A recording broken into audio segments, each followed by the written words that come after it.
ಮಾಡುವುದು ಮತ್ತೊಂದು. ಜಗದೊಡೆಯನೆಲ್ಲಿಯೂ ಇರುವನೆಂಬುವರೊಮ್ಮೆ, ಗುಡಿಯಲರಸುವರು ಇನ್ನೊಮ್ಮೆ. ನಿರಾಕಾರವನೆಂದು ಸಾರುವರು ಒಮ್ಮೆ, ಮೂರ್ತಿಗಳ ಮಾಡಿ ಆರಾಧಿಸುವರು ಇನ್ನೊಮ್ಮೆ. ಒಂದು ಸಲ ಸರ್ವರಳು ಅವನಿಹನೆನ್ನುವರು, ಹೊಲೆಯ ನೀ ದೂರವಿರು ಎಂದೆಂಬರಿನ್ನೊಮ್ಮೆ. ನುಡಿವು ನಗಳ್ತೆಗೂ ಸಂಬಂಧವೇ ಇಲ್ಲ, ಇದೇ ನಮ್ಮ ಭಾರತಾಂಬೆಯ ದುರ್ಗತಿಗೆ ಕಾರಣ. ಬಡ ಜನರ ಕಣ್ಣೆತ್ತಿ ನೋಡದಿಹ ಮರುಗದಿಹ, ಹಾಳು ಪೂಜೆಯದೇಕೆ ಹಸಿದ ಜನಗಳಿಗೆ ಕೊಡರೊಂದ ಕಾಸ. ತಣ್ಣಗಿಹ ಕಲ್ಲುಗಳ ಮೇಲೆ ಎಣ್ಣೆಯನು ಬೆಣ್ಣೆಯನು ಸುರಿಯುವರು, ಸತ್ತ ದೇವರ ಪೂಜೆ ಮಾಡುವುದು ಜೀವನದ ದರಿದ್ರ ನಾರಾಯಣನ ಸೇವೆಯಲ್ಲವೇ ಪರಮ ಪೂಜೆ ಎಂಬ ರಾಷ್ಟ್ರಕವಿ ಕುವೆಂಪು ಅವರ ಜಲಗಾರ್ ನಾಟಕದ ಸಾಲುಗಳನ್ನ ನೆನಪಿಸಿಕೊಳ್ಳುತ್ತಾ, ಸಮಾಜದಲ್ಲಿ ಮನುಷ್ಯ ಎಂತಕ್ಕಂಥನು ಬಹುಮುಖ್ಯವಾದಂತಹ ಅಂಶವಾಗಿ ಪರಿಣಮಿಸ್ತಾನೆ. ಅಂದ್ರೆ ಮನುಷ್ಯ ತನ್ನದೇ ಆದಂತಹ ಸಾಮಾಜಿಕ ಕಳಕಳಿ ಮತ್ತೆ ಪ್ರಾಮಾಣಿಕತೆ ನಿಷ್ಠತೆಯಿಂದ ಅವನು ತನ್ನ ಕಾರ್ಯವನ್ನ ಮಾಡಬೇಕಾಗುತ್ತೆ.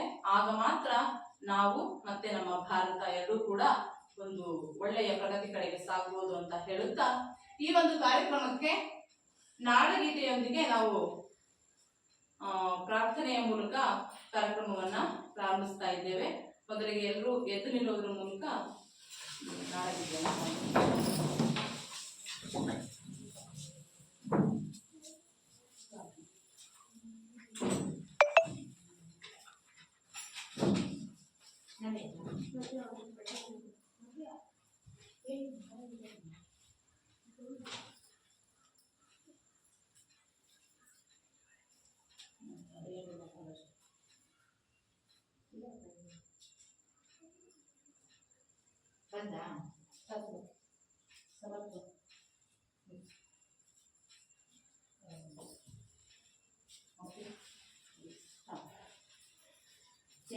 भारत जननीय तनुजाते, जय हे कर्नाटक माते, जय सुंदर नदी वनಗಳ ನಾಡೆ, जय हे रस ಋಷಿಗಳ ಬೀಡೆ, ಭೂದೇವಿಯ ಮಕುಟದ ನವಮಣಿಯೇ, ಗಂಧದ ಚಂದದ ಹೊನ್ನಿನ ಗಣಿಯೇ, ರಾಘವ ಮಧುಸೂದನರವತರಿಸಿದ ಭಾರತ ಜನನಿಯ ತನುಜಾತೆ, जय हे कर्नाटक माते, ಜನನಿಯ ಜೋಗುಳ ವೇದದ ಘೋಷ, ಜನನಿಗೆ ಜೀವವು ನಿನ್ನಾವೇಶ, ಹಸುರಿನ ಗಿರಿಗಳ ಸಾಲೆ, ನಿನ್ನಯ ಕೊರಳಿನ ಮಾಲೆ, ಕಪಿಲ ಪತಂಜಲ ಗೌತಮ ಜಿನನುತ ಭಾರತ ಜನನಿಯ ತನುಜಾತೆ, जय हे कर्नाटक माते, ಶಂಕರರ ಮನುಜ ವಿದ್ಯಾರಣ್ಯ, ಬಸವೇಶ್ವರ ಮಧ್ವರ ದಿವ್ಯಾರಣ್ಯ, ರನ್ನ ಷಡಕ್ಷರಿ ಪೊನ್ನ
ಪರಿಶೋಧನಾ ನಿರ್ದೇಶನಾಲಯ, ಶಾಲಾ ಶಿಕ್ಷಣ ಇಲಾಖೆ, ಹೊಸನಗರ ತಾಲೂಕು.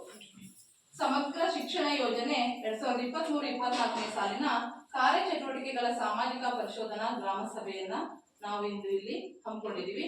ಈ ಒಂದು ಕಾರ್ಯಕ್ರಮಕ್ಕೆ ಸರ್ವರನ್ನು ಸ್ವಾಗತಿಸಲಿಕ್ಕೆ ಬರ್ತಾ ಇದ್ದಾರೆ ನಮ್ಮ ಶಾಲೆಯ ಶಿಕ್ಷಕಿಯಾಗಿರ್ತಕ್ಕಂಥ ಸುಮಿತ್ರಾವ್. ಆತ್ಮೀಯರೇ, ಎಲ್ಲರಿಗೂ ನಮಸ್ಕಾರ. ಜ್ಞಾನದಿಂದಲೇ ಈ ಲೋಕದಲ್ಲಿ ಸುಖ ಹಾಗೂ ಪರಲೋಕದಲ್ಲಿ ಮುಕ್ತಿ ದೊರೆಯುವುದು. ಜ್ಞಾನದಿಂದಲೇ ಈ ಲೋಕದಲ್ಲಿ ಸುಖ ಹಾಗೂ ಪರಲೋಕದಲ್ಲಿ ಮುಕ್ತಿ ದೊರೆಯುವುದು. ಜ್ಞಾನವೇ ಇಲ್ಲದಿದ್ದರೆ ತನಗೆ ದೊರೆತಿರುವ ಸಕಲ ವಸ್ತುಗಳು ವ್ಯರ್ಥ ಸರ್ವಜ್ಞ. ಜ್ಞಾನವೇ ಇಲ್ಲದಿದ್ದರೆ ತನಗೆ ದೊರೆತಿರುವ ಸಕಲ ವಸ್ತುಗಳು ವ್ಯರ್ಥ ಸರ್ವಜ್ಞ ಎಂಬ ಸರ್ವಜ್ಞನ ವಚನವನ್ನ ಸ್ಮರಿಸುತ್ತಾ ನಾನಿಂದು ಕಾರ್ಯಕ್ರಮಕ್ಕೆ ಸ್ವಾಗತ ಕೋರಲಿದ್ದೇನೆ.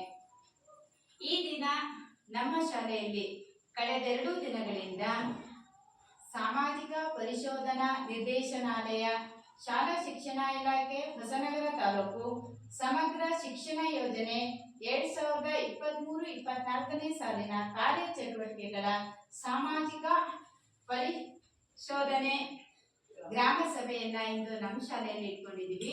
ಇದು 2 ದಿನದಿಂದ ಕಾರ್ಯ ನಡೆದಿದ್ದು ಇವತ್ತು ಅಂತಿಮ ದಿನವಾಗಿದೆ. ಈ ಒಂದು ದಿನದ ಸಮಾರಂಭದಲ್ಲಿ ಈ ಸಮಾರಂಭದ ಅಧ್ಯಕ್ಷತೆಯನ್ನ ಶ್ರೀ ಚಂದ್ರಶೇಖರ, ಸಹಾಯಕ ತೋಟಗಾರಿಕಾ ಅಧಿಕಾರಿಗಳು, ತೋಟಗಾರಿಕಾ ಇಲಾಖೆ ಹೊಸನಗರ, ಕೆರೆಲ್ಲಿ ಹೋಬಳಿ ಇವರು ಈ ಸಮಾರಂಭದ ಅಧ್ಯಕ್ಷತೆಯನ್ನು ವಹಿಸಿಕೊಂಡಿದ್ದಾರೆ. ಈ ಸಮಾರಂಭದ ಪರವಾಗಿ ಅವರಿಗೆ ಸ್ವಾಗತವನ್ನ ಬಯಸ್ತೇನೆ.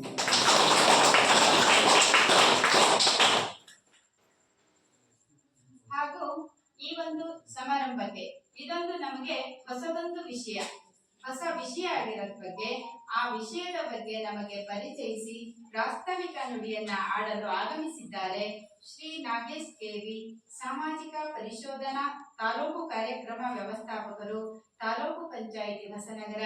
ಇವರಿಗೂ ಕೂಡ ಆತ್ಮೀಯವಾಗಿ ಸ್ವಾಗತವನ್ನ ಬಯಸ್ತಿದ್ದೇನೆ.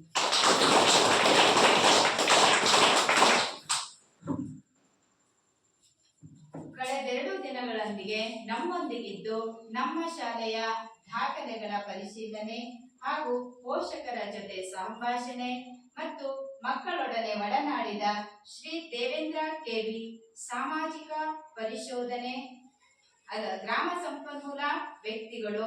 ಇವರು ಕೂಡ ವರದಿಯನ್ನ ಮಂಡನೆ ಮಾಡಿ ನಮ್ಮಲ್ಲಿ 2 ದಿನದಿಂದ ವೀಕ್ಷಿಸಿದ ಅಂಶಗಳನ್ನ ತಮ್ಮ ಮುಂದೆ ವರದಿ ಮಂಡಿಸಲಿದ್ದಾರೆ. ಶ್ರೀ ದೇವೇಂದ್ರಪ್ಪ, ಗ್ರಾಮ ಸಂಪನ್ಮೂಲ ವ್ಯಕ್ತಿಗಳು. ಇವರಿಗೂ ಕೂಡ ಆತ್ಮೀಯವಾಗಿ ಸ್ವಾಗತಿಸುತ್ತೇನೆ. ಹಾಗೂ ಈ ಸಮಾರಂಭದಲ್ಲಿ ಉಪಸ್ಥಿತರಿದ್ದಂತ ನಮ್ಮ ಶಾಲೆ SDMC ಅಧ್ಯಕ್ಷರಾದ ಶ್ರೀ ಶಿವಪ್ಪ ಇವರಿಗೂ ಕೂಡ ಸಮಾರಂಭದ ಪರವಾಗಿ ಸ್ವಾಗತವನ್ನ ಬಯಸುತ್ತೇನೆ. ಹಾಗೂ ಈ ನಮ್ಮ ಒಂದು ಸಮಾರಂಭದಲ್ಲಿ ನಮ್ಮ ಸಮೂಹ ಸಂಪನ್ಮೂಲ ವ್ಯಕ್ತಿಯಾದಂತಹ ಶ್ರೀ ಮಂಜಪ್ಪ ಡಿ ಅವರು ಉಪಸ್ಥಿತರಿದ್ದಾರೆ. ಅವರಿಗೂ ಕೂಡ ಸಮಾರಂಭಕ್ಕೆ ಆತ್ಮೀಯವಾದ ಸ್ವಾಗತವನ್ನು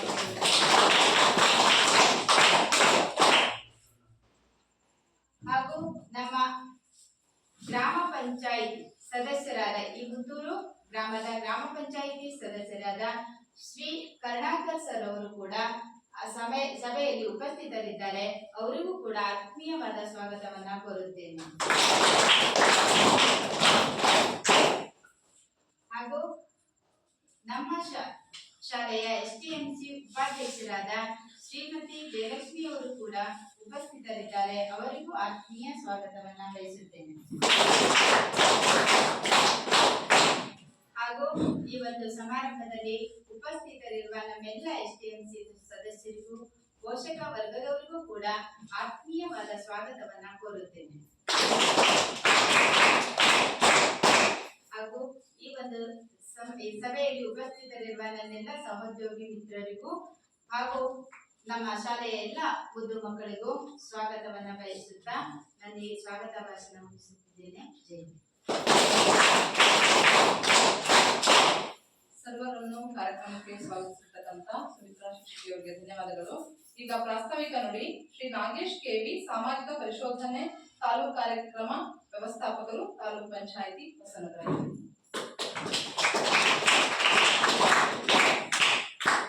ಎಲ್ಲರಿಗೂ ನಮಸ್ಕಾರ.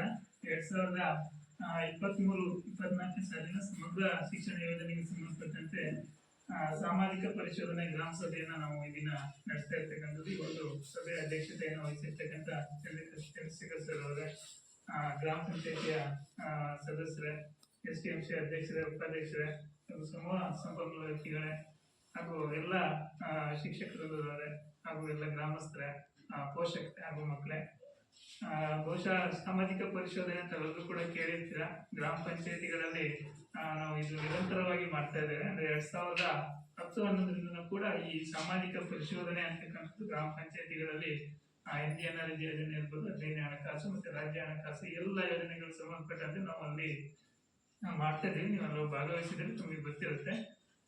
ಸಾಮಾಜಿಕ ಪರಿಶೋಧನೆ ಅಂತಂದ್ರೆ ಏನೂ ಇಲ್ಲ, ಸಮಾಜನೇ ಪರಿಶೀಲನೆಯನ್ನು ಮಾಡ್ತಕ್ಕಂಥದ್ದು. ಯಾವುದೇ ಒಂದು ಯೋಜನೆ ಇರ್ಬೋದು ಅಥವಾ ಯಾವುದೇ ಏನು ಸರ್ಕಾರದಿಂದ ಏನೆಲ್ಲ ಅನುದಾನಗಳು ಬಿಡುಗಡೆ ಆಗೋದಿರ್ಬೋದು, ಅದನ್ನೆಲ್ಲವೂ ಕೂಡ ಸಮಾಜದ ಮುಂದೆ ಇಟ್ಟು ಸಮಾಜನ ಚರ್ಚಿಸಿ ವರದಿಯನ್ನು ಸಲ್ಲಿಸ್ತಕ್ಕಂಥದ್ದು ಸಾಮಾಜಿಕ ಪರಿಶೋಧನೆ. ಈ ಸಮಗ್ರ ಈ ಶಾಲೆಗಳಲ್ಲಿ ನಾವು ಸಾಮಾಜಿಕ ಪರಿಶೋಧನೆಯನ್ನ ಕಳೆದ ಒಂದು 4-5 ವರ್ಷಗಳಿಂದ ನಡೆಸ್ತಾ ಇದ್ದೇವೆ. ಈ ಬಿಸಿ ಊಟಕ್ಕೆ ಸಂಬಂಧಪಟ್ಟಂತೆ ಕೆಲವೊಂದು ಶಾಲೆಗಳನ್ನ ಆಯ್ಕೆ ಮಾಡ್ಕೊಂಡ್ಬಿಟ್ಟು ಮಾಡ್ತಾ ಇದ್ವಿ. ಕೆಲವೊಂದಂದ್ರೆ ಏನು ತಾಲೂಕಿನಲ್ಲಿ 1 ಅಥವಾ 2 ಶಾಲೆಗಳನ್ನ ಆಯ್ಕೆ ಮಾಡ್ಕೊಂಡ್ಬಿಟ್ಟು ಸಾಮಾಜಿಕ ಪರಿಶೋಧನೆ ನಡೆಸ್ಬಿಟ್ಟು ವರದಿಯನ್ನು ಸಲ್ಲಿಸಿದ್ದೀವಿ. ಆದ್ರೆ ಕಳೆದ ಬಾರಿಯಿಂದ ಈ ಸಮಗ್ರ ಶಿಕ್ಷಣ ಯೋಜನೆ ಏನಿದೆ ಇದನ್ನು ಕೂಡ ಸಾಮಾಜಿಕ ಪರಿಶೋಧನೆಗೆ ಒಳಪಡಿಸಬೇಕು ಅಂತಕ್ಕಂಥ ಸರ್ಕಾರದ ಆದೇಶ ಇತ್ತು. ಆ ನಿಟ್ಟಿನಲ್ಲಿ ಕಳೆದ ಬಾರಿ 20% ಶಾಲೆಗಳನ್ನ ಆಯ್ಕೆ ಮಾಡ್ಕೊಂಡ್ಬಿಟ್ಟು ಸಾಮಾಜಿಕ ಪರಿಶೋಧನೆ ನಡೆಸ್ಬಿಟ್ಟು ವರದಿಯನ್ನು ಸಲ್ಲಿಸಿದ್ದೀವಿ. ಹಾಗೆ ಈ ಬಾರಿಗೂ ಕೂಡ 20% ಶಾಲೆಗಳನ್ನ ಆಯ್ಕೆ ಮಾಡ್ಕೊಂಡಿದ್ದೀವಿ. ಎಲ್ಲ ಶಾಲೆಗಳಿಗೂ ಕೂಡ ಈ ಸಾಮಾಜಿಕ ಪರಿಶೋಧನೆ ಅಂತಕ್ಕಂಥದ್ದು ಕಡ್ಡಾಯ ಇದೆ. ನಮಗೆ 5 ವರ್ಷದ ಅವಧಿ ಇದೆ. ಅದರೊಳಗಡೆ ಎಲ್ಲ ಶಾಲೆಗಳನ್ನು ಕೂಡ ಈ ಸಾಮಾಜಿಕ ಪರಿಶೋಧನೆಗೆ ಒಳಪಡಿಸ್ತೀವಿ. ಈಗ ಪಂಚಾಯತಿಗೆ 2 ಶಾಲೆಗಳನ್ನ ಆಯ್ಕೆ ಮಾಡ್ಕೊಂಡಿದ್ದೀವಿ, ನಡೆಸ್ತಾ ಇದ್ದೀವಿ. ಈ ಸಾಮಾಜಿಕ ಪರಿಶೋಧನೆ ನಡೆಸ್ತಕ್ಕಂಥ ಉದ್ದೇಶ ಅಂತಂದ್ರೆ ಯಾವುದೇ ಒಂದು ಯೋಜನೆ ಸರ್ಕಾರ ಜಾರಿಗೆ ತಂದ್ರೆ ಅದು ತಳಮಟ್ಟದಲ್ಲಿ ಹೇಗೆ ಅದರ ಯೋಜನೆ ನಿರ್ವಹಣೆ ಆಗ್ತಿದೆ ಅಂತಕ್ಕಂಥದ್ದನ್ನು ವಾಸ್ತವ ಅಂಶವನ್ನು ಸರ್ಕಾರಕ್ಕೆ ಕೊಡ್ತಕ್ಕಂಥದ್ದೇ ಸಾಮಾಜಿಕ ಪರಿಶೋಧನೆ.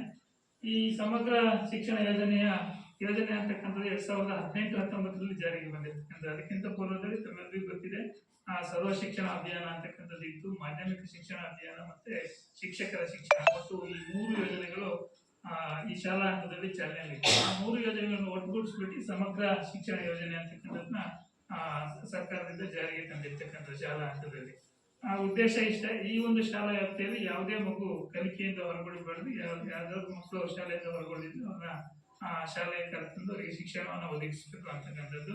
ಹಾಗೆ ಯಾವುದೇ ಭೇದ ಭಾವ ಇಲ್ಲದೆ, ಜಾತಿ ಅಥವಾ ಲಿಂಗ ಇದು ಯಾವುದೇ ಭೇದ ಭಾವ ಇಲ್ಲದೆ ಅವರಿಗೆ ಶಿಕ್ಷಣವನ್ನು ಒದಗಿಸಬೇಕು ಅಂತಕ್ಕಂಥದ್ದು. ಹಾಗೆ 1ನೇ ತರಗತಿಯಿಂದ 12ನೇ ತರಗತಿವರೆಗೂ ಉಚಿತ ಮತ್ತೆ ಕಡ್ಡಾಯ ಶಿಕ್ಷಣವನ್ನು ನೀಡಬೇಕು ಅಂತಕ್ಕಂಥದ್ದು. ಹಾಗೆ ಏನಾದರೂ ವಿಶೇಷಚೇತನ ಮಕ್ಕಳು ಈ ಶಾಲಾ ವ್ಯಾಪ್ತಿಯಲ್ಲಿದ್ರೆ ಅವರಿಗೆ ಕೂಡ ಶಿಕ್ಷಣವನ್ನು ಒದಗಿಸಬೇಕು. ಅವರು ಶಾಲೆಗೆ ಬರುವ ಹಂತದಲ್ಲಿದ್ರೆ ಅವರಿಗೆ ಶಾಲೆಯಲ್ಲಿ ಶಿಕ್ಷಣವನ್ನು ಒದಗಿಸ್ತಕ್ಕಂಥದ್ದು. ಒಂದು ವೇಳೆ ಅವರಿಗೆ ಬರಲಿಕ್ಕೆ ಸಾಧ್ಯ ಆಗದೆ ಇರ್ತಕ್ಕಂಥ ಸ್ಥಿತಿಯಲ್ಲಿದ್ರೆ ಅವರಿಗೆ ಗೃಹಾಧಾರಿತ ಶಿಕ್ಷಣವನ್ನು ನೀಡಬೇಕು ಅಂತಕ್ಕಂಥದ್ದು ಕೂಡ ಈ ಒಂದು ಸಮಗ್ರ ಶಿಕ್ಷಣ ಯೋಜನೆಯಲ್ಲಿದೆ. ಹಾಗೆ ಶಿಕ್ಷಕರಿಗೂ ಕೂಡ ಕಾಲಕಾಲಕ್ಕೆ ತರಬೇತಿಯನ್ನು ನೀಡುವುದರ ಮುಖಾಂತರ ಅವರ ಕಾರ್ಯಕ್ಷಮತೆಯನ್ನು ಅಧಿಕಗೊಳಿಸ್ತಕ್ಕಂಥದ್ದು. ತಾಲೂಕು ಹಂತದಲ್ಲಿ ಅಥವಾ ತರಬೇತಿ ಸಂಸ್ಥೆಗಳ ಮುಖಾಂತರ ಅವರಿಗೆ ಕಾಲಕಾಲಕ್ಕೆ ತರಬೇತಿಯನ್ನು ನೀಡಿ ಅವರ ಒಂದು ಕಾರ್ಯಕ್ಷಮತೆಯನ್ನು ಹೆಚ್ಚಿಗೆಗೊಳಿಸ್ತಕ್ಕಂಥದ್ದು ಕೂಡ ಈ ಒಂದು ಸಮಗ್ರ ಶಿಕ್ಷಣ ಯೋಜನೆಯಲ್ಲಿ ಇರ್ತಕ್ಕಂಥದ್ದು. ಈ ನಿಟ್ಟಿನಲ್ಲಿ ಈ ಎಲ್ಲ ಅಂಶಗಳು ಜಾರಿಗೆ ತರಬೇಕಾದ್ರೆ ಕೆಲವೊಂದು ಈ ಸಮಗ್ರ ಶಿಕ್ಷಣ ಯೋಜನೆ ಜಾರಿಗೆ ಬಂದಂಥ ಸಂದರ್ಭದಲ್ಲಿ ಮಕ್ಕಳಿಗೆ ಕೆಲವೊಂದು ಉಚಿತವಾಗಿ ಪಠ್ಯ ಪುಸ್ತಕಗಳನ್ನ ನೀಡ್ತಕ್ಕಂಥದ್ದು, ಮತ್ತೆ ಸಮವಸ್ತ್ರಗಳನ್ನ ನೀಡ್ತಕ್ಕಂಥದ್ದು, ಸುಶಾಸ್ತ್ರಗಳನ್ನ ನೀಡ್ತಕ್ಕಂಥದ್ದು ಎಲ್ಲ ಕಾರ್ಯಕ್ರಮಗಳನ್ನ ಈ ಒಂದು ಸಮಗ್ರ ಶಿಕ್ಷಣ ಯೋಜನೆ ಜಾರಿಗೆ ತಂದಂಥ ಸಂದರ್ಭದಲ್ಲಿ ಪ್ರಾರಂಭ ಮಾಡಿರ್ತಕ್ಕಂಥದ್ದು. ಈ ಸಾಮಾಜಿಕ ಪರಿಶೋಧನೆಯಲ್ಲಿ ನಾವು ಏನೆಲ್ಲ ಅಂಶಗಳ ಪರಿಶೀಲನೆ ಮಾಡಬೇಕು ಅಂತಕ್ಕಂಥ ಸರ್ಕಾರ ಹೇಳಿದೆ ಅಂತ ಅಂದ್ರೆ ಏನು ಈ ಉಚಿತವಾಗಿ ತಲುಪ್ತಕ್ಕಂಥ ಏನು ಸಾಮಗ್ರಿಗಳಿದೆ ಅವೆಲ್ಲವೂ ಕೂಡ ಮಕ್ಕಳಿಗೆ ಸರಿಯಾದ ಕ್ರಮದಲ್ಲಿ ತಲುಪ್ತಾ ಇದೆಯಾ, ಅದರಲ್ಲಿ ಏನಾದರೂ ವ್ಯತ್ಯಾಸ ಆಗ್ತಾ ಇದೆಯಾ ಅಂತಕ್ಕಂಥದ್ದನ್ನು ನಾವು ಸಾಮಾಜಿಕ ಪರಿಶೀಲನೆ ಮಾಡಬೇಕಾಗುತ್ತೆ. ಹಾಗೆ ಈ ಶಾಲಾ ಆಡಳಿತಕ್ಕೆ ಸಂಬಂಧಪಟ್ಟಂತೆ ಏನು ಖರ್ಚು ವೆಚ್ಚಗಳನ್ನ ಸರ್ಕಾರ ಏನು ಅನುದಾನಗಳನ್ನ ಕೊಡುತ್ತೆ ಅದು ಸಮರ್ಪಕವಾಗಿ ನಿರ್ವಹಣೆ ಆಗ್ತಾ ಇದೆಯಾ ಅಂತಕ್ಕಂಥದ್ದನ್ನು ಪರಿಶೀಲನೆ ಮಾಡ್ತಕ್ಕಂಥದ್ದು. ಹಾಗೆ ಏನು STMC ರಚನೆಯನ್ನ ಮಾಡಬೇಕು, ಆ STMC ರಚನೆ ಏನು ಮಾರ್ಗಸೂಚಿ ಪ್ರಕಾರ ರಚನೆ ಆಗಿದೆಯಾ, ಮತ್ತೆ SDMC ಕಾರ್ಯಕ್ಷಮತೆ ಹೇಗಿದೆ ಅಂತಕ್ಕಂಥದ್ದನ್ನು ನಾವು ಪರಿಶೀಲನೆ ಮಾಡ್ತಕ್ಕಂಥದ್ದು. ಶಿಕ್ಷಕರಿಗೆ ಸಂಬಂಧಪಟ್ಟಂತೆ ಏನು ಅವರು ಏನು ಸಮಯಕ್ಕೆ ಸರಿಯಾಗಿ ಶಾಲೆಗೆ ಹಾಜರಾಗ್ತಕ್ಕಂಥದ್ದು ಇರ್ಬೋದು, ಅಥವಾ ಗುಣಮಟ್ಟದ ಶಿಕ್ಷಣವನ್ನ ಮಕ್ಕಳಿಗೆ ಒದಗಿಸ್ತಕ್ಕಂಥದ್ದು ಇರ್ಬೋದು, ಇದರಲ್ಲಿ ಅವರು ಹೇಗೆ ಭಾಗಿಯಾಗ್ತಿದ್ದಾರೆ ಅಂತಕ್ಕಂಥದ್ದನ್ನ ಸಾರ್ವಜನಿಕರ ಅಭಿಪ್ರಾಯದೊಂದಿಗೆ ಪೋಷಕರ ಅಭಿಪ್ರಾಯವನ್ನ ಸಂಗ್ರಹಿಸ್ತಕ್ಕಂಥದ್ದಿದೆ. ಹಾಗೆ ಈ ಶಾಲೆಗೆ ಸಂಬಂಧಪಟ್ಟಂತೆ ಶಾಲಾ ಆವರಣಕ್ಕೆ ಸಂಬಂಧಪಟ್ಟಂತೆ ಒಂದು ಶಾಲೆ ಅಂದ್ರೆ ಏನೆಲ್ಲ ಅಂಶಗಳಿರ್ಬೇಕು, ಒಂದು ಕ್ರೀಡಾಂಗಣ ವ್ಯವಸ್ಥೆ ಇರ್ಬೋದು, ಗ್ರಂಥಾಲಯದ ವ್ಯವಸ್ಥೆ ಇರ್ಬೋದು, ಮತ್ತೆ ಬಿಲ್ಡಿಂಗ್ಗಳ ವ್ಯವಸ್ಥೆ ಇರ್ಬೋದು, ಈ ಎಲ್ಲ ವ್ಯವಸ್ಥೆಗಳು ಹೇಗಿದೆ, ಇಲ್ಲಿ ಶೌಚಾಲಯ ವ್ಯವಸ್ಥೆಗಳು, ಎಲ್ಲ ವ್ಯವಸ್ಥೆಗಳು ಹೇಗಿದೆ ಅಂತಕ್ಕಂಥ ಪರಿಶೀಲನೆ ಮಾಡಿ ವಾಸ್ತವಾಂಶವನ್ನು ಸರ್ಕಾರಕ್ಕೆ ಕೊಡ್ತಕ್ಕಂಥದ್ದು. ಒಟ್ಟಾರೆಯಾಗಿ ನಾವು ಸರ್ಕಾರದಿಂದ 134 ಅಂಶಗಳ ಕುರಿತಂತೆ ನಮಗೆ ವರದಿಯನ್ನ ಕೇಳಿರ್ತಕ್ಕಂಥದ್ದು ಈ ಶಾಲೆಗೆ ಸಂಬಂಧಪಟ್ಟಂತೆ. ಅದರಲ್ಲಿ ಏನೆಲ್ಲ ಅಂಶಗಳು ಈ ಶಾಲೆಯಲ್ಲಿ ಉತ್ತಮವಾಗಿದೆ ಅಥವಾ ಏನೆಲ್ಲ ಕೊರತೆ ಇದೆ ಅಂತಕ್ಕಂಥದ್ದು ನಾವು ಈಗಾಗಲೇ 2 ದಿನಗಳಿಂದ ಪರಿಶೀಲನೆ ಮಾಡಿ ವರದಿಯನ್ನ ಪಡಿಸ್ಕೊಂಡಿದ್ವಿ. ಸಾಮಾಜಿಕ ಪರಿಶೋಧನೆಯಾಗಿ ನೀವು ನೋಡಿರ್ಬೋದು, ಎಲ್ಲ ಆಡಿಟ್ಗಳು ಕೂಡ ಇಂಟರ್ನಲ್ ಆಗಿ ನಡೆಯುತ್ತೆ. ಏನು ದಾಖಲಾತಿಗಳನ್ನ ನೋಡ್ತಾರೆ, ವರದಿಯನ್ನ ಕೊಡ್ತಕ್ಕಂಥದ್ದು ಇರುತ್ತೆ. ಆದರೆ ಈ ಸಾಮಾಜಿಕ ಪರಿಶೋಧನೆಯಲ್ಲಿ ಆ ಥರದ ವ್ಯವಸ್ಥೆ ಇರೋದಿಲ್ಲ. ನಾವು ಏನು ದಾಖಲಾತಿ ಪರಿಶೀಲನೆ ಮಾಡ್ತೀವಿ ಅಥವಾ ಏನು ಭೌತಿಕವಾಗಿ ಪರಿಶೀಲನೆಯನ್ನು ನಡೆಸ್ತೀವಿ, ಅದರಲ್ಲಿ ಏನೆಲ್ಲ ಅಂಶಗಳು ಉತ್ತಮ ಅಂಶ ಇರ್ಬೋದು ಅಥವಾ ಲೋಪದೋಷ ಇರ್ಬೋದು, ಏನೇ ಅಂಶಗಳು ಕಂಡು ಬಂದರೂ ಕೂಡ ಶಾಲೆಗಳಲ್ಲಿ ಶಾಲೆ ಸಭೆಯನ್ನು ಕರೀತಕ್ಕಂಥದ್ದು, ಗ್ರಾಮ ಪಂಚಾಯತಿಗಳಲ್ಲಿ ಗ್ರಾಮ ಸಭೆಗಳನ್ನ ಕರಿತೀವಿ. ಅಲ್ಲಿ ಕರೆದ್ಬಿಟ್ಟು ಏನೇ ಅಂಶಗಳಿದ್ರು ಕೂಡ ಅದನ್ನು ಸಾರ್ವಜನಿಕರ ಮುಂದೆ ತೆರೆದಿರ್ತಕ್ಕಂಥದ್ದು. ಏನು ಅಂಶಗಳು ಕಂಡು ಬಂದು ಎಲ್ಲವನ್ನೂ ಸಾರ್ವಜನಿಕರಿಗೆ ತಿಳಿಸಿ ಅವರೊಂದಿಗೆ ನಾವು ಚರ್ಚೆಯನ್ನ ಮಾಡಿ ಸರ್ಕಾರಕ್ಕೆ ವರದಿಯನ್ನ ಸರ್ತಕ್ಕಂಥ ಪ್ರಕ್ರಿಯೆ ಇದೆ. ಹಾಗಾಗಿ ಈ 134 ಅಂಶಗಳನ್ನು ಕೂಡ ತಮ್ಮ ಮುಂದೆ ಏನೆಲ್ಲ ಅಂಶಗಳು ಕಂಡು ಬಂದಿದೆ ಅಂತಕ್ಕಂಥದ್ದನ್ನು ತಮ್ಮ ಮುಂದೆ ತಿಳಿಸ್ತೀವಿ. ತಾವುಗಳು ಕೂಡ ಎಲ್ಲ ವಿಷಯಗಳ ಬಗ್ಗೆ ಕೂಡ ಚರ್ಚೆ ಮಾಡ್ಬೋದು. ನಾವು ಈ ಕಾರ್ಯಕ್ರಮವನ್ನ ಪಾರದರ್ಶಕವಾಗಿ ಮಾಡಬೇಕಾಗುತ್ತೆ. ಹಾಗಾಗಿ ಯೂಟ್ಯೂಬ್ ಲೈವಲ್ಲಿ ನಾವು ಮಾಡಬೇಕಾಗಿತ್ತು. ಇಲ್ಲಿ ನೆಟ್ವರ್ಕ್ ಸಮಸ್ಯೆ ಇರೋದ್ರಿಂದ ನಾವು ಅದನ್ನ ವಿಡಿಯೋ ಮಾಡ್ತಿದ್ದೀವಿ. ನಂತರ ನಾವು ಯೂಟ್ಯೂಬ್ ಲೈವ್ಗೆ ಅದನ್ನ ಅಪ್ಲೋಡ್ ಮಾಡ್ತೀವಿ. ತಾವು ಯಾವಾಗ ಬೇಕಾದ್ರೂ ಇದನ್ನ ನೋಡ್ಬೋದು, ಯಾರು ಬೇಕಾದ್ರೂ ಕೂಡ ಗಮನಿಸಲಿಕ್ಕೆ ಈ ಕಾರ್ಯಕ್ರಮ ನೋಡ್ಲಿಕ್ಕೆ ಅವಕಾಶ ಇದೆ. ಹಾಗಾಗಿ ತಾವೆಲ್ಲರೂ ಕೂಡ ಮುಕ್ತವಾಗಿ ಇಲ್ಲಿ ಚರ್ಚೆಯನ್ನ ಮಾಡಬೇಕು ಅಂತ ಹೇಳ್ತಾ ನನಗೆ ಪ್ರಾಸ್ತಾವಿಕವಾಗಿ ಮಾತಾಡಲಿಕ್ಕೆ ಅವಕಾಶ ಕೊಟ್ಟಿದ್ದು ತಮ್ಮೆಲ್ಲರಿಗೂ ಒಂದು ಸಾಮಾಜಿಕ ಲೆಕ್ಕ ಪರಿಶೋಧನೆ ಬಗ್ಗೆ ಸವಿಸ್ತರವಾಗಿ ವಿಷಯವನ್ನ ತಿಳಿಸಿಕೊಟ್ಟಂತಹ ನಾಗೇಶ್ ಸರ್ ಅವರಿಗೆ ಧನ್ಯವಾದಗಳು. ಈಗ ಈ 3 ದಿನದ ಒಂದು ಕಾರ್ಯಕ್ರಮದಲ್ಲಿ ತಾವು ಸಂಗ್ರಹಿಸಿರ್ತಕ್ಕಂಥ ಮಾಹಿತಿಯನ್ನ ವರದಿಯ ಮೂಲಕ ನಮಗೆ ಎಲ್ರಿಗೂ ತಿಳಿಸಲು ಬರ್ತಿದ್ದಾರೆ ದೇವೇಂದ್ರಪ್ಪ, ಗ್ರಾಮ ಸಂಪನ್ಮೂಲ ವ್ಯಕ್ತಿಗಳು.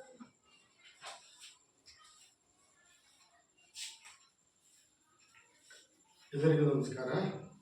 ಸಮಗ್ರ ಶಿಕ್ಷಣ ಯೋಜನೆ ಎಲ್ಲ ಸರ್ಕಾರಿ ಶಾಲಾ ಹಂತದಲ್ಲಿ ಅನುಷ್ಠಾನದಲ್ಲಿರ್ತಕ್ಕಂಥ ಒಂದು ಶಿಕ್ಷಣ ಇಲಾಖೆಯ ಪ್ರಮುಖವಾಗಿರ್ತಕ್ಕಂಥ ಒಂದು ಯೋಜನೆ ಇದೆ.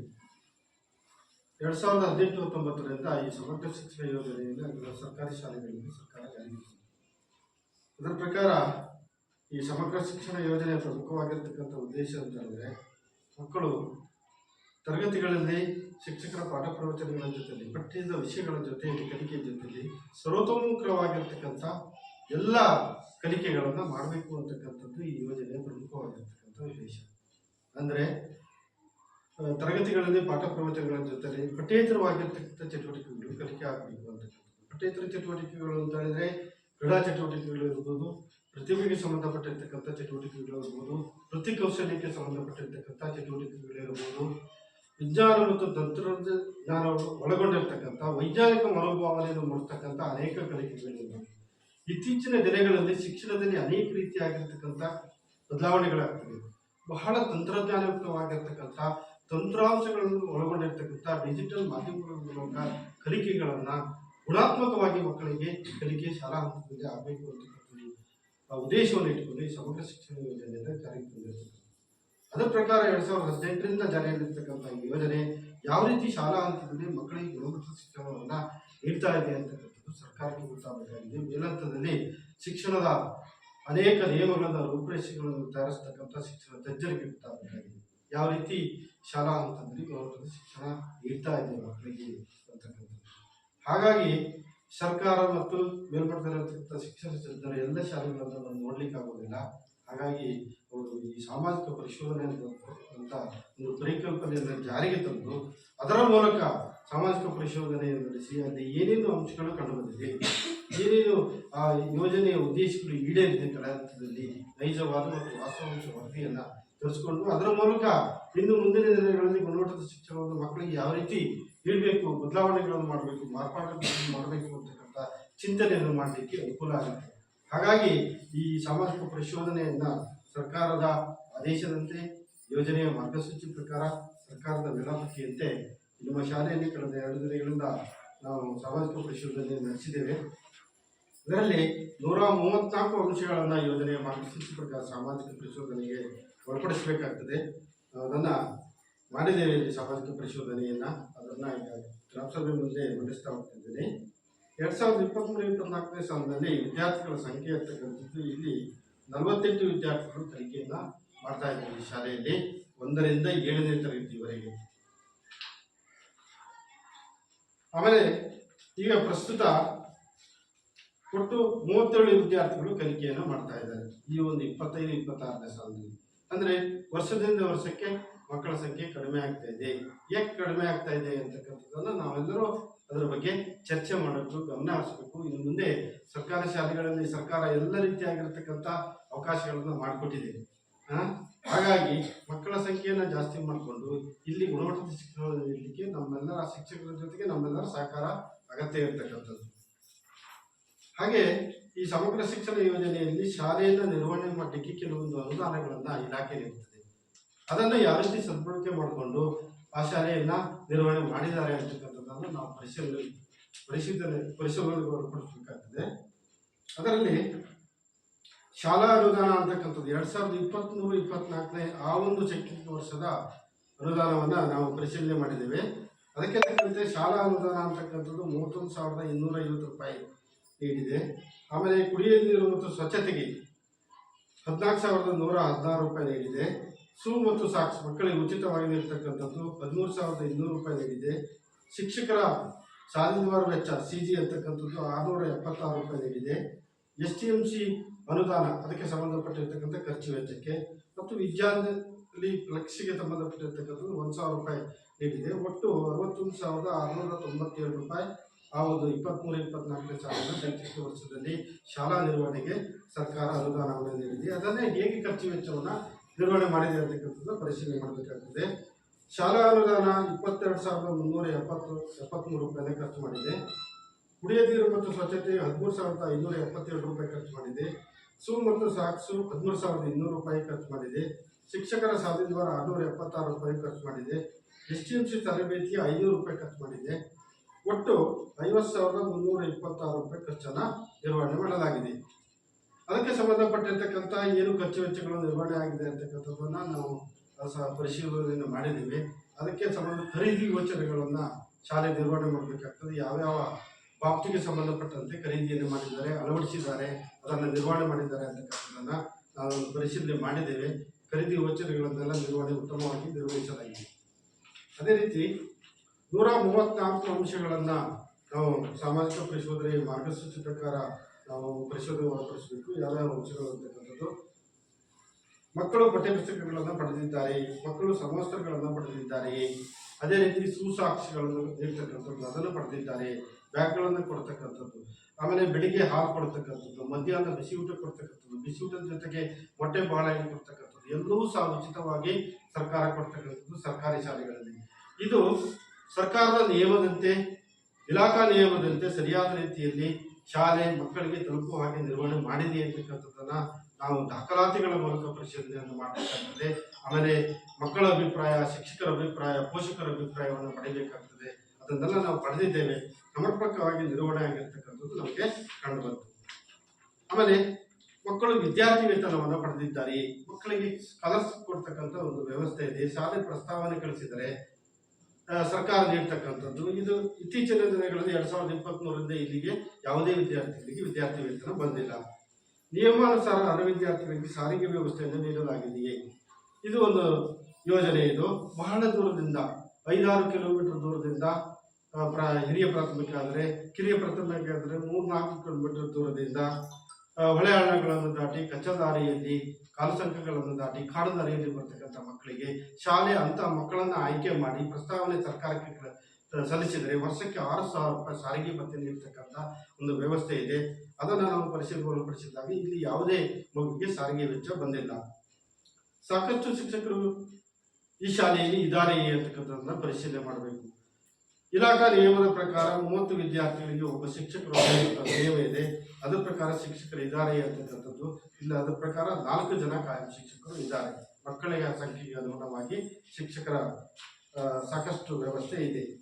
ಆಮೇಲೆ ಕಲಾ ಶಿಕ್ಷಣಕ್ಕೆ ಮತ್ತು ಆರೋಗ್ಯ ಶಿಕ್ಷಣಕ್ಕೆ, ದೈಹಿಕ ಶಿಕ್ಷಣಕ್ಕೆ, ವೃತ್ತಿ ಶಿಕ್ಷಣಕ್ಕೆ ಶಿಕ್ಷಕರು ಇದ್ದಾರೆ. ಒಂದು ಶಾಲೆ ಅಂತ ಹೇಳಿದ್ರೆ ಗುಣಮಟ್ಟದ ಶಿಕ್ಷಣ ಮಗುವಿಗೆ ದೊರೆಯಬೇಕಾದ್ರೆ ಎಲ್ಲ ಶಿಕ್ಷಕರು ಇರಬೇಕು ಅಂತಕ್ಕಂಥದ್ದು ಯೋಜನಾ ನಿಯಮ ಇದೆ. ಅದರ ಪ್ರಕಾರ ಯಾವುದೇ ಶಿಕ್ಷಕರು ಇಲ್ಲ. ಆಮೇಲೆ ಒಂದು ಶಾಲೆ ಅಂತ ಹೇಳಿದ್ರೆ ಪೂರ್ಣಾವಧಿಯ ಮುಖ್ಯ ಶಿಕ್ಷಕರನ್ನ ಹೊಂದಿರಬೇಕು ಅಂತಕ್ಕಂಥ ನಿಯಮ ಇದೆ. ಅದರ ಪ್ರಕಾರ ಇಲ್ಲಿ ಯಾವುದೇ ಪೂರ್ಣಾವಧಿಯ ಮುಖ್ಯ ಶಿಕ್ಷಕರೇ ಇಲ್ಲ. ಆಮೇಲೆ ಇಲಾಖಾ ನಿಯಮದ ಪ್ರಕಾರ ಕಿರಿಯ ಪ್ರಾಥಮಿಕ ಶಾಲೆ ಒಂದು ಶೈಕ್ಷಣಿಕ ವರ್ಷದಲ್ಲಿ 200 ಕೆಲಸಗಳನ್ನ ಕನಿಷ್ಠ ನಿರ್ವಹಣೆ ಮಾಡಲೇಬೇಕು. ಹಿರಿಯ ಪ್ರಾಥಮಿಕ ಶಾಲೆ 220 ಕೆಲಸಗಳನ್ನು ನಿರ್ವಹಣೆ ಮಾಡಬೇಕಾಗ್ತದೆ. ಅದರ ಪ್ರಕಾರ ನಾವು ದಾಖಲಾತಿ ನಿರ್ವಹಣೆ ನೋಡಿದಾಗ 2023-24ರಲ್ಲಿ 242 ದಿನಗಳು ಇಲ್ಲಿ ಕೆಲಸ ನಿರ್ವಹಣೆ ಆಗಿರ್ತಕ್ಕಂಥದ್ದು ಕಂಡುಬಂತು. ಸದರಿ ಶಾಲೆಯ ಹಿಂದಿನ ಮಾಹಿತಿಗಳಲ್ಲಿ ವಿದ್ಯಾರ್ಥಿಗಳ ಸರಾಸರಿ ಹಾಜರಾತಿ 89 ಅದಕ್ಕಿಂತ ಹೆಚ್ಚಿದೆಯೇ ಅಂತಕ್ಕಂಥದ್ದು. ಮಕ್ಕಳ ಗುಣಮಟ್ಟದ ಶಿಕ್ಷಣ ಏನಾದರೂ ಮಗುವಿಗೆ ದೊರೆಯಬೇಕಾದ್ರೆ ಮಕ್ಕಳ ಹಾಜರಾತಿ ಅತ್ಯಂತ ಪ್ರಮುಖವಾಗಿರ್ತಕ್ಕಂಥದ್ದು.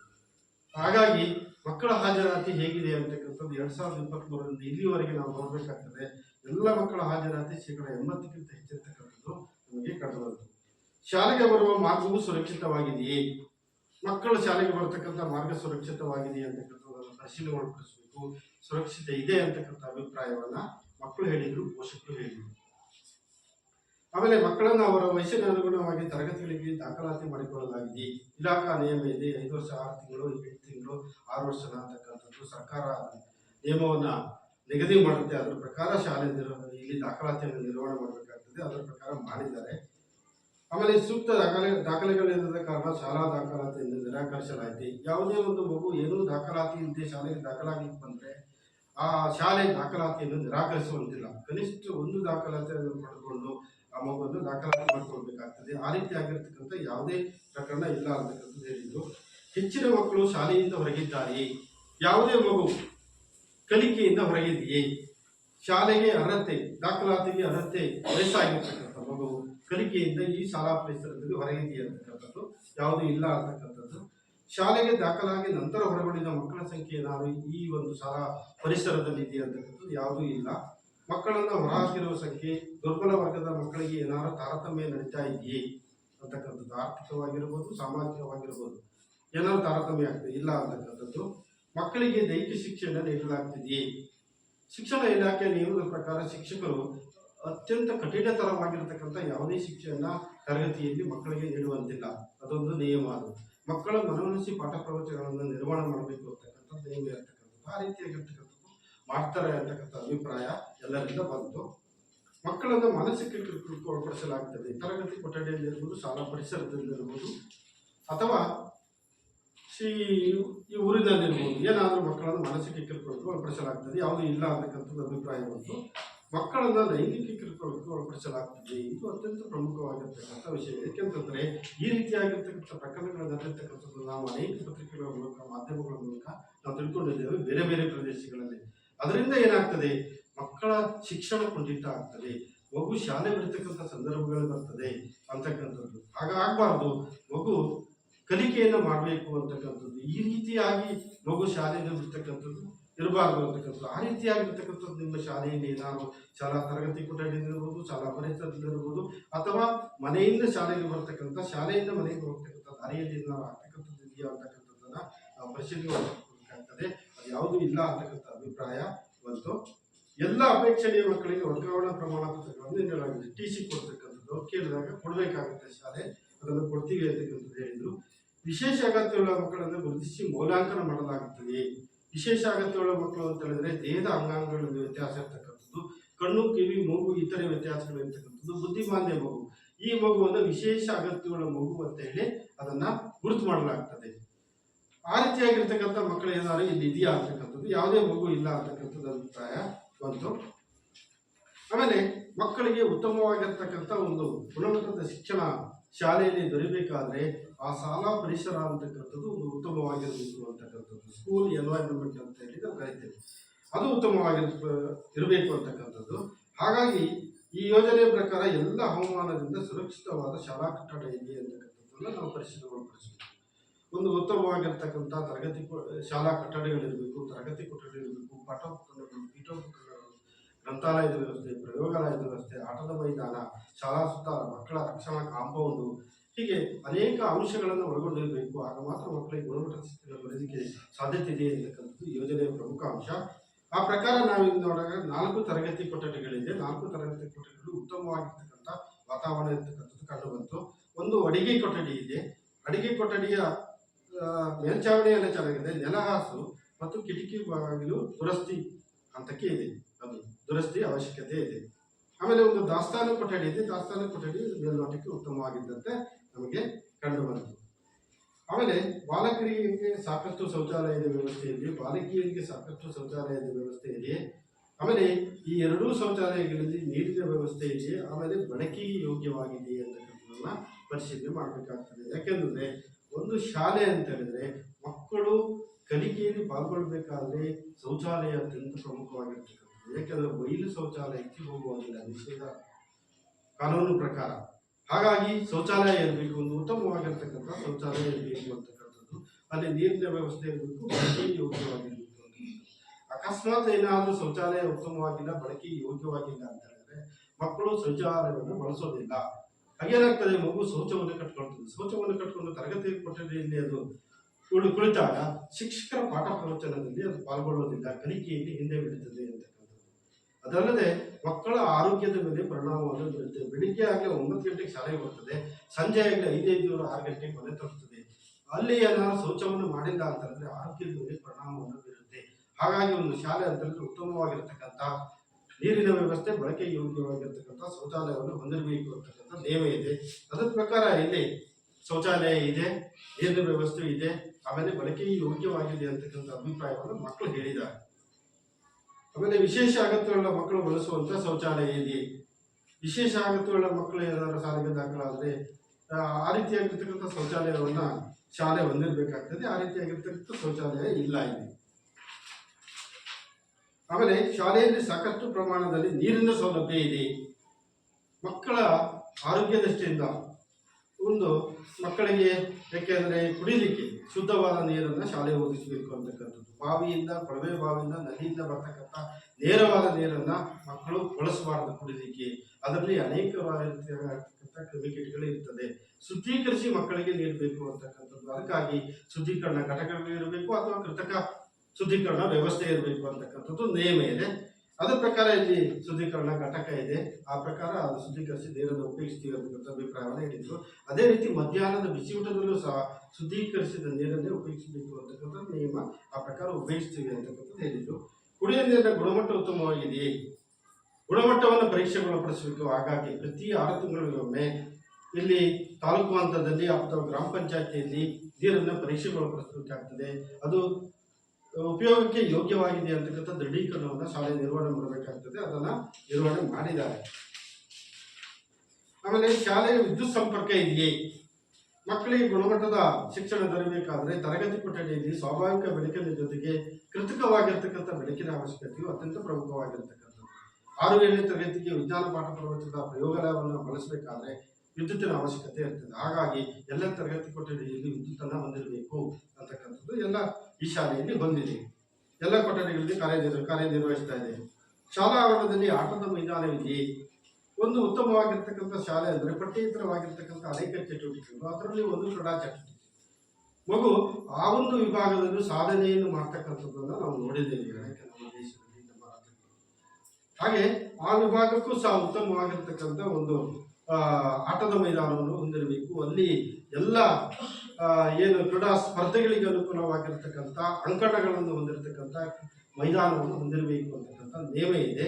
ಇಲ್ಲಿ ಆಟದ ಮೈದಾನ ಇದೆ. ಆಟದ ಮೈದಾನದಲ್ಲಿ ಒಂದು ಎಲ್ಲ ಸ್ಪರ್ಧೆಗಳಿಗೆ ಅನುಕೂಲಕರವಾಗಿರ್ತಕ್ಕಂಥ ಆಟದ ಮೈದಾನ ಇದೆ, ಸುಸಜ್ಜಿತವಾಗಿರ್ತಕ್ಕಂಥದ್ದು. ಒಂದು ಕಬಡ್ಡಿ ಅಂಕಣವನ್ನು ಮಾಡಿದ್ದಾರೆ. ಕಬಡ್ಡಿ ಅಂಕಣ ಗ್ರಾಮ ಪಂಚಾಯತಿಯಿಂದ ಅನುಷ್ಠಾನ ಮಾಡಿರ್ತಕ್ಕಂಥದ್ದು ಅಂತಕ್ಕಂಥದ್ದು ಶಿಕ್ಷಕರು ಹೇಳಿದ್ರು. ಅದು ಏನಾಗಿದೆ, ಕಬಡ್ಡಿ ಅಂಕಣದ ಏನು ಸುತ್ತ ಕಲ್ಲಿನಿಂದ ಏನು ಮಾಡಿದ್ದಾರೆ, ಇದನ್ನ ಮಾಡಿದ್ದಾರೆ. ಅದು ಏನಾಗ್ತದೆ ಅಂದ್ರೆ ನಾಳೆ ಆ ಅಂಕಣದಲ್ಲಿ ಮಕ್ಕಳು ಏನಾದ್ರು ಕಬಡ್ಡಿ ಸ್ಪರ್ಧೆಯಲ್ಲಿ ಭಾಗವಹಿಸಿದಾಗ ಏನಾಗ್ತದೆ, ಅದರಿಂದ ಹೊರಗಡೆ ಹೋಗಿ ಏನಾದ್ರು ತಳ್ತಕ್ಕಂಥದ್ದು ಈ ರೀತಿ ಆಗ್ತಕ್ಕಂಥದ್ದು ಕಬಡ್ಡಿಯ ಸ್ಪರ್ಧೆಯಲ್ಲಿ ಇದೆ.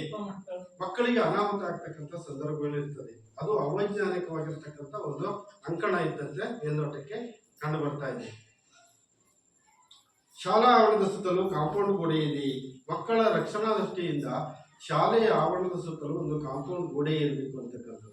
ಏಕೆಂತಂದ್ರೆ ಕಾಂಪೌಂಡ್ ಗೋಡೆ ಇಲ್ಲದಿದ್ದರೆ ಮಕ್ಕಳು ಶಿಕ್ಷಕರ ಕಣ್ತಪ್ಪಿ ಏನಾದರೂ ಶಾಲಾ ಪರಿಸರದಿಂದ ಹೊರಗಡೆ ಹೋದ್ರೆ, ಇಲ್ಲಾಂದ್ರೆ ಗ್ರಾಮೀಣ ಪ್ರದೇಶ, ನಗರ ಪ್ರದೇಶಗಳಲ್ಲಿ ಮುಖ್ಯ ರಸ್ತೆ ಇರ್ತದೆ, ವಾಹನಗಳು ಓಡಾಡ್ತಾ ಇರ್ತವೆ, ಬೇರೆ ಬೇರೆ ಆಗ್ತಾ ಇರ್ತದೆ, ಮಕ್ಕಳಿಗೆ ಅನಾಹುತ ಆಗ್ತಕ್ಕಂಥ ಸಂದರ್ಭ ಇರ್ತದೆ. ಅದಲ್ಲದೆ ಶಾಲಾ ಆವರಣದ ಸುತ್ತಲೂ ಗಿಡ ಮರಗಳು ಏನಾದ್ರು ಬೆಳೆದಿದ್ರೆ ಅನೇಕ ವಿದ್ಯಾರ್ಥಿಗಳು ಶಾಲೆಯಲ್ಲಿ ತರಗತಿ ಕೊಠಡಿಯಲ್ಲಿ ಸೇರಿಕೊಂಡು ಮಕ್ಕಳಿಗೆ ಅನಾಹುತ ಆಗ್ತಕ್ಕಂಥ ಸಂದರ್ಭಗಳು ಇರ್ತದೆ. ಹಾಗಾಗಿ ಮಕ್ಕಳ ರಕ್ಷಣಾ ದೃಷ್ಟಿಯಿಂದ ಶಾಲೆ ಸುತ್ತ ಕಾಂಪೌಂಡ್ ಇರಬೇಕು ಅಂತಕ್ಕಂಥದ್ದು. ನಿಮ್ಮ ಶಾಲೆಯಲ್ಲಿ ಸಾಮಾನ್ಯವಾಗಿ 80% ಕಾಂಪೌಂಡ್ ಇದೆ, ಇನ್ನು ಕೇವಲ ಒಂದು 50 ಮೀಟರ್ ಅಷ್ಟು ಕಾಂಪೌಂಡ್ ಅಗತ್ಯ ಇದೆ. ಶಾಲೆಯ ಗ್ರಂಥಾಲಯವನ್ನು ಹೊಂದಿದೆಯೇ ಅಂತಕ್ಕಂಥದ್ದು. ಒಂದು ಉತ್ತಮವಾಗಿರ್ತಕ್ಕಂಥ ಶಾಲೆ ಅಂತ ಹೇಳಿದ್ರೆ ಮಕ್ಕಳು ಗುಣಮಟ್ಟದ ಕಲಿಕೆ ಆಗಬೇಕಾದ್ರೆ ಒಂದು ಉತ್ತಮವಾಗಿರ್ತಕ್ಕಂಥ ಗ್ರಂಥಾಲಯವನ್ನು ಹೊಂದಿರಬೇಕು. ಅದರಲ್ಲಿ ಎಲ್ಲ ವಿಷಯದ ಪುಸ್ತಕಗಳಿರಬೇಕು. ಭಾಷೆಯನ್ನು ಕಲಿಸ್ತಕ್ಕಂಥದ್ದು, ವ್ಯಾಕರಣ ಗ್ರಾಮರನ್ನು ಕಲಿಸ್ತಕ್ಕಂಥದ್ದು, ಗಣಿತದ ವ್ಯಾವಹಾರಿಕ ಲೆಕ್ಕಗಳನ್ನು ಕಲಿಸ್ತಕ್ಕಂಥದ್ದು, ವಿಜ್ಞಾನದ ಅನೇಕ ಭೌತ ರಸಾಯನ ಜೀವಶಾಸ್ತ್ರಕ್ಕೆ ಸಂಬಂಧಪಟ್ಟಿರ್ತಕ್ಕಂಥ ಅನೇಕ ವಿಷಯಗಳನ್ನ ಕಲಿಸ್ತಕ್ಕಂಥದ್ದು, ಸಮಾಜ ವಿಜ್ಞಾನದ ಇತಿಹಾಸ ಇರ್ಬೋದು, ಚರಿತ್ರೆ ಇರ್ಬೋದು, ಅನೇಕ ಭೌಗೋಳಿಕವಾಗಿರ್ತಕ್ಕಂಥ ವಿಷಯಗಳನ್ನು ಕಲಿಸ್ತಕ್ಕಂಥದ್ದು, ಸಾಮಾನ್ಯ ಜ್ಞಾನದ ವಿಷಯಗಳನ್ನು ಕಲಿಸ್ತಕ್ಕಂಥದ್ದು, ಪ್ರಚಲಿತ ವಿದ್ಯಮಾನಗಳು ಕರೆಂಟ್ ಇವೆಂಟ್ಸ್ ಅಂತ ಏನು ಕರಿತೀವಿ ಅದಕ್ಕೆ ಸಂಬಂಧಪಟ್ಟಿರ್ತಕ್ಕಂಥ ಎಲ್ಲ ಪುಸ್ತಕಗಳನ್ನ ಗ್ರಂಥಾಲಯವನ್ನು ಹೊಂದಿರಬೇಕು. ಯಾಕೆ ಅಂತಂದ್ರೆ ಮಕ್ಕಳಿಗೆ ಪಠ್ಯ ಪುಸ್ತಕದಲ್ಲಿ ಕೇವಲ 20 ರಿಂದ 25 ಭಾಗದಷ್ಟು ವಿಷಯ ಮಾತ್ರ ಕಲಿಕೆಗೆ ಸಿಗ್ತದೆ. ಉಳಿದಿರ್ತಕ್ಕಂಥ ಕಲಿಕೆಯಿಂದ ಈ ಹಂತದಲ್ಲಿ ಮಗು ಬೇರೆ ಬೇರೆ ಪುಸ್ತಕಗಳನ್ನ ಅಥವಾ ಮಾಧ್ಯಮಗಳನ್ನು ಅನುಸರಿಸಿಕೊಂಡು ಮಕ್ಕಳು ಕಲಿಕೆಯನ್ನು ಮಾಡಬೇಕಾಗ್ತದೆ. ಈಗ ಕಲಿಕೆಯನ್ನ ಉತ್ತಮವಾಗಿ ಗುಣಮಟ್ಟದ ರೀತಿಯಲ್ಲಿ ಮಾಡಿದ್ರೆ ಮುಂದಿನ ಹಂತದಲ್ಲಿ ಅನೇಕ ರೀತಿಯಾಗಿರ್ತಕ್ಕಂಥ ಉನ್ನತವಾಗಿರ್ತಕ್ಕಂಥ ಪದವಿಯನ್ನ ಪಡೀಲಿಕ್ಕೆ ಅನುಕೂಲ ಆಗುತ್ತೆ ಅಂತಕ್ಕಂಥ ದೃಷ್ಟಿಯಿಂದ ಪ್ರಾಥಮಿಕ ಶಾಲೆ ಒಂದು ಉತ್ತಮವಾಗಿರ್ತಕ್ಕಂಥ ಎಲ್ಲ ವಿಷಯದ ಗ್ರಂಥಾಲಯವನ್ನ ಪುಸ್ತಕಗಳನ್ನು ಹೊಂದಿರಬೇಕು ಅಂತಕ್ಕಂಥದ್ದಿದೆ. ಅದರ ಪ್ರಕಾರ 1389 ಪುಸ್ತಕಗಳನ್ನ ಈ ಶಾಲೆ ಗ್ರಂಥಾಲಯವನ್ನು ಹೊಂದಿದೆ. ಅದಕ್ಕೆ ಸಂಬಂಧಪಟ್ಟಿರ್ತಕ್ಕಂಥ ರಿಜಿಸ್ಟರ್ನ ಮೇಂಟೈನ್ ಮಾಡಿದ್ದಾರೆ. ಮಕ್ಕಳು ನಾವು ಅದನ್ನೆಲ್ಲ ಪಡೆದು ಓದ್ತೀವಿ ಅಂತಕ್ಕಂಥ ಅಭಿಪ್ರಾಯವನ್ನ ಹೇಳಿದ್ದಾರೆ. ಒಂದು ಗ್ರಂಥಾಲಯ ಅಂದರೆ ದಿನಪತ್ರಿಕೆ ಇರಬೇಕು, ನಿಯತಕಾಲಿಕೆಗಳಿರಬೇಕು, ಎಲ್ಲ ವಿಷಯದ ಪುಸ್ತಕಗಳಿರಬೇಕು, ಕತೆ ಪುಸ್ತಕಗಳಿರಬೇಕು, ಗ್ರಂಥಾಲಯದ ಅವಧಿಯನ್ನು ನಮೂದಿಸಬೇಕು, ಗ್ರಂಥಾಲಯದ ಮಕ್ಕಳಿಗೆ ಹಂಚಿಕೆ ವಹಿಯಿಂದ ಶಾಲೆ ನಿರ್ವಹಣೆ ಮಾಡಬೇಕಾಗ್ತದೆ. ಅದನ್ನೆಲ್ಲ ಸಮರ್ಪಕವಾಗಿ ಶಾಲೆ ನಿರ್ವಹಣೆ ಮಾಡಿದೆ. ಕ್ರೀಡಾ ಸಾಮಗ್ರಿಗಳು ಶಾಲೆಯಲ್ಲಿ ಇದೆಯೇ? ಈ ಕ್ರೀಡೆಯಲ್ಲಿ ಭಾಗವಹಿಸಲಿಕ್ಕೆ ಮೊನ್ನೆ ತಾನೇ ಕ್ರೀಡಾ ಸ್ಪರ್ಧೆಗಳಿಗಾಗಲೇ ಮಕ್ಕಳಾಗಲೇ ಭಾಗವಹಿಸಿದರೆ ಅನೇಕ ಪ್ರಶಸ್ತಿಗಳನ್ನ ಪಡ್ಕೊಂಡು ಬಂದಿದ್ದಾರೆ ಈ ಶಾಲೆಯ ಮಕ್ಕಳು. ಅದೇ ರೀತಿ ಅವರಿಗೆ ಈ ಕ್ರೀಡಾ ಅಭ್ಯಾಸವನ್ನು ಮಾಡಲಿಕ್ಕೆ ಶಾಲೆ ಕ್ರೀಡೆಯ ಸಾಮಗ್ರಿಗಳನ್ನ ಹೊಂದಿರಬೇಕಾಗ್ತದೆ. ಅದನ್ನೆಲ್ಲ ಹೊಂದಿದ್ದಾರೆ ಅಂತಕ್ಕಂಥದ್ದು. ಆಮೇಲೆ ಮಕ್ಕಳಿಗೆ ನೀಡಲಾಗ್ತದೆ ಈ ಕ್ರೀಡಾ ಸಾಮಗ್ರಿಗಳು ಮಕ್ಕಳಿಗೆ ನೀಡ್ತಾರೆ. ಆಮೇಲೆ ಎಲ್ಲ ತರಗತಿಗಳಲ್ಲಿ ಬೋಧನಾ ಕಲಿಕಾ ಸಾಮಗ್ರಿಗಳು ಲಭ್ಯವಿದೆಯೇ ಅಂತಕ್ಕಂಥದ್ದು. ತರಗತಿಗಳಲ್ಲಿ ಮಕ್ಕಳಿಗೆ ಪಾಠ ಪ್ರವಚನಗಳನ್ನು ನಿರ್ವಹಣೆ ಮಾಡಬೇಕಾದ್ರೆ ಶಿಕ್ಷಕರು ಬೋಧನಾ ಕಲಿಕಾ ಸಾಮಗ್ರಿಗಳನ್ನ ಬಳಸಿಕೊಂಡು ಪಾಠ ಪ್ರವಚನಗಳನ್ನ ಮಾಡಬೇಕು ಅಂತಕ್ಕಂಥದ್ದು. ಟೀಚಿಂಗ್ ಏಡ್ಸ್ ಅಂತಕ್ಕಂಥದ್ದು ಅದನ್ನು ಬಳಸ್ಕೊಂಡು ಮಾಡಿದ್ರೆ ಪರಿಣಾಮಕಾರಿಯಾಗಿರ್ತಕ್ಕಂಥ ಕಲಿಕೆ ಆಗ್ತದೆ ಅಂತ ಮಾಡ್ತೀವಿ ಅಂತಕ್ಕಂಥದ್ದು. ಡಿಜಿಟಲ್ ಮೂಲಸೌಕರ್ಯಗಳು ಲಭ್ಯವಿದೆಯೇ ಅಂತಕ್ಕಂಥದ್ದು ಇದು ಅತ್ಯಂತ ಪ್ರಮುಖವಾಗಿರ್ತಕ್ಕಂಥ ವಿಷಯ. ಇತ್ತೀಚಿನ ದಿನಗಳಲ್ಲಿ ಉತ್ತಮವಾಗಿರ್ತಕ್ಕಂಥ ಗುಣಮಟ್ಟದ ತಂತ್ರಾಂಶಯುಕ್ತವಾಗಿರ್ತಕ್ಕಂಥ ಡಿಜಿಟಲ್ ಮಾಧ್ಯಮಗಳು ಮಕ್ಕಳಿಗೆ ಪಾಠ ಪ್ರವಚನಗಳ ನಿರ್ವಹಣೆ ಗುಣಮಟ್ಟದ ಶಿಕ್ಷಣ ಕಲಿಕೆ ಆಗ್ತದೆ ಅಂತಕ್ಕಂಥದ್ದು ಸರ್ಕಾರದ ಉದ್ದೇಶ, ಯೋಜನೆಯ ಉದ್ದೇಶ. ಅದರ ಪ್ರಕಾರ ಒಂದು ಶಾಲೆ ಅಂತ ಹೇಳಿದ್ರೆ ಕಂಪ್ಯೂಟರ್ಗಳನ್ನು ಹೊಂದಿರಬೇಕು, ಲ್ಯಾಪ್ಟಾಪ್ಗಳನ್ನು ಹೊಂದಿರಬೇಕು, ಪ್ರೊಜೆಕ್ಟರ್ಗಳನ್ನು ಹೊಂದಿರಬೇಕು, ಸ್ಮಾರ್ಟ್ ಬೋರ್ಡ್ಗಳನ್ನು ಹೊಂದಿರಬೇಕು, ಸ್ಮಾರ್ಟ್ ಟಿವಿಗಳನ್ನು ಹೊಂದಿರಬೇಕು. ಅವುಗಳ ಮೂಲಕ ಈಗಲೇ ಮಗು ಪ್ರಾಥಮಿಕ ಹಂತದಲ್ಲಿ ಕಂಪ್ಯೂಟರ್ನ ಎಲ್ಲ ಪ್ರಾಥಮಿಕ ಜ್ಞಾನವನ್ನು ಈ ಹಂತದಲ್ಲಿ ಪಡಿಬೇಕು ಅಂತ ಮುಂದೆ ಅದಕ್ಕೆ ಉನ್ನತವಾಗಿರ್ತಕ್ಕಂಥ ವ್ಯಾಸಂಗಕ್ಕೆ ಕಲಿಕೆ ಅನುಕೂಲ ಆಗುತ್ತೆ ಅಂತ. ಅದಂದ್ರೆ ಪ್ರೊಜೆಕ್ಟರ್ಗಳಲ್ಲಿ, ಆಮೇಲೆ ಸ್ಮಾರ್ಟ್ ಬೋರ್ಡ್ಗಳಲ್ಲಿ, ಸ್ಮಾರ್ಟ್ ಟಿವಿಗಳಲ್ಲಿ ಈಗ ಶಿಕ್ಷಕರು ಹೇಗೆ ತರಗತಿಯಲ್ಲಿ ಪಾಠ ಪ್ರವಚನಗಳನ್ನು ನಿರ್ವಹಣೆ ಮಾಡ್ತಾರ ಅದೇ ರೀತಿಯಾಗಿರ್ತಕ್ಕಂಥ ಅನೇಕ ನಮ್ಮ ತಂತ್ರಜ್ಞಾನಯುಕ್ತವಾಗಿರ್ತಕ್ಕಂಥ ಸಾಮಗ್ರಿಗಳ ಮೂಲಕ ಅದನ್ನ ಸಂಗ್ರಹಿಸಿಟ್ಕೊಂಡು ಮಕ್ಕಳಿಗೆ ಪಾಠ ಪ್ರವಚನಗಳನ್ನು ನಿರ್ವಹಣೆ ಮಾಡಿದರೆ ಉತ್ತಮವಾಗಿರ್ತಕ್ಕಂಥ ಗುಣಮಟ್ಟದ ಕಲಿಕೆ ಆಗಲಿಕ್ಕೆ ಸಾಧ್ಯತೆ ಇದೆ. ಹಾಗಾಗಿ ಈ ಶಾಲೆ ಅವುಗಳನ್ನೆಲ್ಲವನ್ನು ಹೊಂದಿರಬೇಕು ಅಂತಕ್ಕಂಥ ನಿಯಮ ಇದೆ ಈ ಯೋಜನೆಯಲ್ಲಿ. ಅದರ ಪ್ರಕಾರ ಇಲ್ಲಿ ಯಾವುದೇ ಡಿಜಿಟಲ್ ಮೂಲಸೌಕರ್ಯಗಳು ಈ ಶಾಲೆಯಲ್ಲಿ ಇಲ್ಲ. ಆಮೇಲೆ ನಾವೀನ್ಯ ಬೋಧನಾ ಚಟುವಟಿಕೆಗಳನ್ನು ಬಳಸಲಾಗ್ತದೆ. ಈ ಡಿಜಿಟಲ್ ಮಾಧ್ಯಮ ಮೂಲಸೌಕರ್ಯಗಳಿದ್ರೂ ಮಾತ್ರ ನಾವೀನ್ಯ ಬೋಧನಾ ಚಟುವಟಿಕೆಗಳನ್ನು ಮಕ್ಕಳಿಗೆ ಕಲಿಸಲಿಕ್ಕೆ ಸಾಧ್ಯತೆ ಇದೆ. ಅದು ಇಲ್ಲಿ ಇಲ್ಲ. ಆಮೇಲೆ ಬ್ಯಾಗ್ ರಹಿತ ದಿನವನ್ನು ಜಾರಿ ಮಾಡಲಾಗಿದೆ. ಮಕ್ಕಳು ಎಲ್ಲ ದಿನಗಳಲ್ಲಿ ಬ್ಯಾಗ್ ತರಬಾರದು. ತಿಂಗಳಿಗೆ ಒಂದೆರಡು ಬಾರಿ ಆದರೂ ಒಂದೆರಡು ದಿನಗಳಾದರೂ ಬ್ಯಾಗ್ ರಹಿತವಾಗಿ ಶಾಲೆಗೆ ಬರಬೇಕು. ಅನೇಕ ರೀತಿಯಾಗಿರ್ತಕ್ಕಂಥ ಚಟುವಟಿಕೆಗಳನ್ನು ಭಾಗವಹಿಸಿ ಸಂಭ್ರಮಿಸಬೇಕು ಅಂತಕ್ಕಂಥದ್ದು ನಿಯಮ ಇದೆ. ಅದರ ಪ್ರಕಾರ ಪ್ರತಿ ತಿಂಗಳ ಮೊದಲನೇ ಶನಿವಾರ ಮಾಡ್ತೀವಿ ಅಂತಕ್ಕಂಥದ್ದು. ಯುವ ಮತ್ತು ಪರಿಸರ ಕ್ಲಬ್ಗಳು ಲಭ್ಯ ಇದೆ. ಮಕ್ಕಳಿಗೆ ಇದು ಗ್ರಾಮೀಣ ಪ್ರದೇಶ, ಮಕ್ಕಳಿಗೆ ಪರಿಸರದ ಎಲ್ಲ ಜ್ಞಾನಗಳಿರ್ತದೆ. ನಗರ ಪ್ರದೇಶಗಳಲ್ಲಿರ್ತಕ್ಕಂಥ ಮಕ್ಕಳಿಗೆ ಪಕ್ಕದಲ್ಲಿರ್ತಕ್ಕಂಥ ಪರಿಸರ, ಕೆರೆಕಟ್ಟೆಗಳಿರ್ಬೋದು, ಇತಿಹಾಸಕ್ಕೆ ಸಂಬಂಧಪಟ್ಟಿರ್ತಕ್ಕಂಥದ್ದಿರ್ಬೋದು, ಆಮೇಲೆ ಕೃಷಿಯ ಚಟುವಟಿಕೆಗಳು, ತೋಟ ಗದ್ದೆಗಳಲ್ಲಿ ಅನೇಕ ಚಟುವಟಿಕೆಗಳಿರ್ಬೋದು, ಹೀಗೆ ಅವುಗಳನ್ನ ಪ್ರತ್ಯಕ್ಷತೆಯನ್ನ ಮಕ್ಕಳಿಗೆ ಕರ್ಕೊಂಡು ಹೋಗಿ ತೋರಿಸಬೇಕು ಅಂತಕ್ಕಂಥದ್ದು ಯೋಜನೆ ಇದೆ. ಆ ಪ್ರಕಾರ ಶಾಲೆ ನಿರ್ವಹಣೆ ಮಾಡಬೇಕಾಗ್ತದೆ. ಅದಕ್ಕೆ ಅನುದಾನವನ್ನ ಸರ್ಕಾರ ಕೊಡ್ತದೆ. ಇಲ್ಲಿ ಅದನ್ನ ಮಾಡ್ತೀವಿ ಅಂತಕ್ಕಂಥದ್ದು ಹೇಳಿದ್ರು. ಸಾಮಗ್ರಿಗಳಿರುವ ಪ್ರಯೋಗಾಲಯಗಳು ಲಭ್ಯ ಇದೆ ಮತ್ತು ಬಳಸಲಾಗ್ತಿದೆಯೇ? 6-7ನೇ ತರಗತಿಯ ವಿಜ್ಞಾನದ ಪಾಠ ಪ್ರವಚನಗಳನ್ನು ಶಿಕ್ಷಕರು ನಿರ್ವಹಣೆ ಮಾಡಬೇಕಾದ್ರೆ ಪ್ರಯೋಗವನ್ನ ಮಾಡಿಯೇ ಮಕ್ಕಳಿಗೆ ಕಲಿಕೆಯನ್ನು ಮಾಡಬೇಕಾಗ್ತದೆ. ಆಗ ಮಾತ್ರ ಪರಿಣಾಮಕಾರಿಯಾಗಿರ್ತಕ್ಕಂಥ ಕಲಿಕೆ ಮಕ್ಕಳಿಗೆ ಆಗ್ತದೆ. ಹಾಗಾಗಿ ಪ್ರಯೋಗಕ್ಕೆ ಸಂಬಂಧಪಟ್ಟಿರ್ತಕ್ಕಂಥ ಏನು ಪಠ್ಯಪುಸ್ತಕದಲ್ಲಿ ಪ್ರಯೋಗಗಳಿದೆ, ಅದಕ್ಕೆ ಸಂಬಂಧಪಟ್ಟಿರ್ತಕ್ಕಂಥ ಪ್ರಯೋಗದ ಪರಿಕರಗಳು ಮತ್ತು ಪ್ರಯೋಗದ ವಸ್ತುಗಳನ್ನು ಶಾಲೆ ಹೊಂದಿರಬೇಕಾಗ್ತದೆ. ಅವುಗಳನ್ನೆಲ್ಲವನ್ನು ಸಾಮಾನ್ಯವಾಗಿ ಹೊಂದಿದೆ ಈ ಶಾಲೆ. ವಿಜ್ಞಾನ ಮತ್ತು ಗಣಿತ ಕಿಟ್ಗಳು ಲಭ್ಯವಿದೆಯೇ? ಕಿಟ್ಗಳ ಮೂಲಕ ಮಕ್ಕಳಿಗೆ ಕಲಿಕೆಯನ್ನು ಮಾಡ್ತಕ್ಕಂಥದ್ದು, ಅದನ್ನು ತೋರಿಸಿದರೆ ಪರಿಣಾಮಕಾರಿಯಾಗಿರ್ತಕ್ಕಂಥ ಗುಣಾತ್ಮಕ ಕಲಿಕೆ ಮಕ್ಕಳಿಗೆ ಆಗ್ತದೆ. ಅದನ್ನ ಗಣಿತ ಕಿಟ್ ಇದೆ, ವಿಜ್ಞಾನ ಕಿಟ್ ಇಲ್ಲ ಅಂತಕ್ಕಂಥ ಅಭಿಪ್ರಾಯವನ್ನು ಹೇಳಿದರು. ಸ್ವಯಂ ರಕ್ಷಣಾ ತರಬೇತಿಗಳನ್ನು ಹೆಣ್ಣು ಮಕ್ಕಳಿಗೆ ನೀಡಲಾಗ್ತದೆ. ಕರಾಟೆ, ಸ್ವಯಂ ರಕ್ಷಣೆ, ಆ ರೀತಿಯಾಗಿರ್ತಕ್ಕಂಥದ್ದು ಏನಾದ್ರು ಮಾಡ್ತಾರೆ. ಇಲ್ಲಿ ಕೆಲವೊಂದು ಶಾಲೆಗಳಲ್ಲಿ ಖಾಸಗಿ ಕರಾಟೆ ಶಿಕ್ಷಕರನ್ನು ಕರೆಸಿಕೊಂಡು ಮಕ್ಕಳಿಗೆ ತರಬೇತಿಯನ್ನು ಕೊಡ್ತಕ್ಕಂಥ ಮಾಡ್ತಾ ಇದ್ದೀವಿ. ಈ ಶಾಲೆಯಲ್ಲಿ ಆ ರೀತಿಯಾಗಿರ್ತಕ್ಕಂಥ ಇಲ್ಲ ಅಂತಕ್ಕಂಥ ಅಭಿಪ್ರಾಯ ಹೇಳಿದರು. ಶಾಲೆಯಲ್ಲಿ ಘನ ಮತ್ತು ದ್ರವ ತ್ಯಾಜ್ಯದ ವಿಲೇವಾರಿ ಹೇಗಿದೆ ಅಂತಕ್ಕಂಥದ್ದು. ತ್ಯಾಜ್ಯ ಸಂಗ್ರಹಣೆ ಆದಾಗ ಅದನ್ನ ಇಲ್ಲೇ ಶಾಲೆ ಆವರಣದಲ್ಲಿ ಸುಟ್ಟಾಕ್ತಕ್ಕಂಥದ್ದು, ಶಾಲೆ ಆವರಣದ ಪಕ್ಕದಲ್ಲಿ ಅದನ್ನು ಹಾಕ್ತಕ್ಕಂಥದ್ದು, ಆ ರೀತಿಯಾಗಿರ್ತಕ್ಕಂಥದ್ದು ಮಾಡ್ತಕ್ಕಂಥ ನಿಯಮ ಇಲ್ಲ. ಅದರಿಂದ ಏನಾಗ್ತದೆ, ಅದು ಕೊಳತರೆ ಅಥವಾ ಬೇರೆ ಬೇರೆ ಸುಟ್ಟಾಕಿದ್ರೆ ಹೊಗೆಯಿಂದ ಏನಾಗ್ತದೆ, ಮಕ್ಕಳ ಆರೋಗ್ಯದಲ್ಲಿ ಪರಿಣಾಮ ಬೀರ್ತದೆ. ಅದನ್ನು ಸಂಗ್ರಹಿಸಿಕೊಂಡು ಸ್ಥಳೀಯ ಆಡಳಿತವಾಗಿರ್ತಕ್ಕಂಥ ಗ್ರಾಮ ಪಂಚಾಯತಿ ಇದೆ, ಅದನ್ನ ವಿಲೇವಾರಿ ನಿರ್ವಹಣೆ ಜವಾಬ್ದಾರಿ ಗ್ರಾಮ ಪಂಚಾಯತಿ. ಅದಕ್ಕೆ ಮಾಹಿತಿಯನ್ನು ಕೊಡಬೇಕು, ವಿಲೇವಾರಿಯನ್ನ ಮಾಡಿಸ್ಬೇಕು ಅಂತಕ್ಕಂಥದ್ದು, ಆ ರೀತಿಯಾಗಿರ್ತಕ್ಕಂಥದ್ದು ಮಾಡ್ತೀವಿ ಅಂತಕ್ಕಂಥದ್ದು ಹೇಳಿದ್ರು. ಕೆಲವು ಮೂಲ ಸೌಕರ್ಯಗಳು ಮತ್ತು ಇತರೆ ಇಲಾಖೆಗಳಲ್ಲಿ ಯೋಜನೆಗಳಿಂದ ಮಂಜೂರಾಗಿದೆ ಮತ್ತು ನಿರ್ವಹಿಸಲಾಗಿದೆ. ಶಾಲೆಗೆ ಭೌತಿಕವಾಗಿ ಮತ್ತು ಶೈಕ್ಷಣಿಕವಾಗಿ ಅಭಿವೃದ್ಧಿಪಡಿಸಲು ಇಲಾಖೆಯಿಂದ, ಶಿಕ್ಷಣ ಇಲಾಖೆಯಿಂದ ದೊರೆತಕ್ಕಂಥ ಯಾವುದೇ ಅನುದಾನ ಸಾಕಾಗೋದಿಲ್ಲ. ಹಾಗಾಗಿ ಸರ್ಕಾರ ಏನ್ ಮಾಡಿದೆ ಅಂತ ಹೇಳಿದ್ರೆ, ಬೇರೆ ಇಲಾಖೆಗಳಿಂದ ಅನುದಾನವನ್ನು ಅವಕಾಶ ಮಾಡಿಕೊಟ್ಟಿದೆ. ಗ್ರಾಮ ಪಂಚಾಯತ್ ಇರ್ಬೋದು, ತಾಲೂಕ್ ಪಂಚಾಯತ್ ಇರ್ಬೋದು, ಜಿಲ್ಲಾ ಪಂಚಾಯತ್ ಇರ್ಬೋದು, ಆಮೇಲೆ ಶಾಸಕರ ಅನುದಾನ, ಸಂಸದರ ಅನುದಾನ, ವಿಧಾನ ಪರಿಷತ್ ಸದಸ್ಯರ ಅನುದಾನ, ಶಿಕ್ಷಕರ ಪ್ರತಿನಿಧಿಗಳ ಅನುದಾನಗಳನ್ನು ಪಡ್ಕೊಂಡು ಶಾಲೆಯನ್ನು ಭೌತಿಕವಾಗಿ ಅಭಿವೃದ್ಧಿಪಡಿಸ್ತಕ್ಕಂಥದ್ದು, ಶೈಕ್ಷಣಿಕ ಅಭಿವೃದ್ಧಿಪಡಿಸ್ತಕ್ಕಂಥದ್ದು ಅವಕಾಶವನ್ನು ಮಾಡಿಕೊಟ್ಟಿದೆ. ಈ ಶಾಲೆ ಅದರ ಮಾಹಿತಿಯನ್ನು ಪಡ್ಕೊಂಡು ಯಾವ ರೀತಿಯಾಗಿರ್ತಕ್ಕಂಥ ಅಭಿವೃದ್ಧಿಯನ್ನು ಮಾಡಿಕೊಂಡಿದೆ ಅಂತಕ್ಕಂಥದ್ದನ್ನ ನಾವು ಪರಿಶೀಲನೆ ಮಾಡಬೇಕಾಗ್ತದೆ. ಇಲ್ಲಿ 2020ರಿಂದ ಈಚೆಗೆ ಗ್ರಾಮ ಪಂಚಾಯತಿಯಿಂದ ಒಂದು ಕಬಡ್ಡಿ ಅಂಕಣವನ್ನು ಮಾಡಿದ್ದಾರೆ.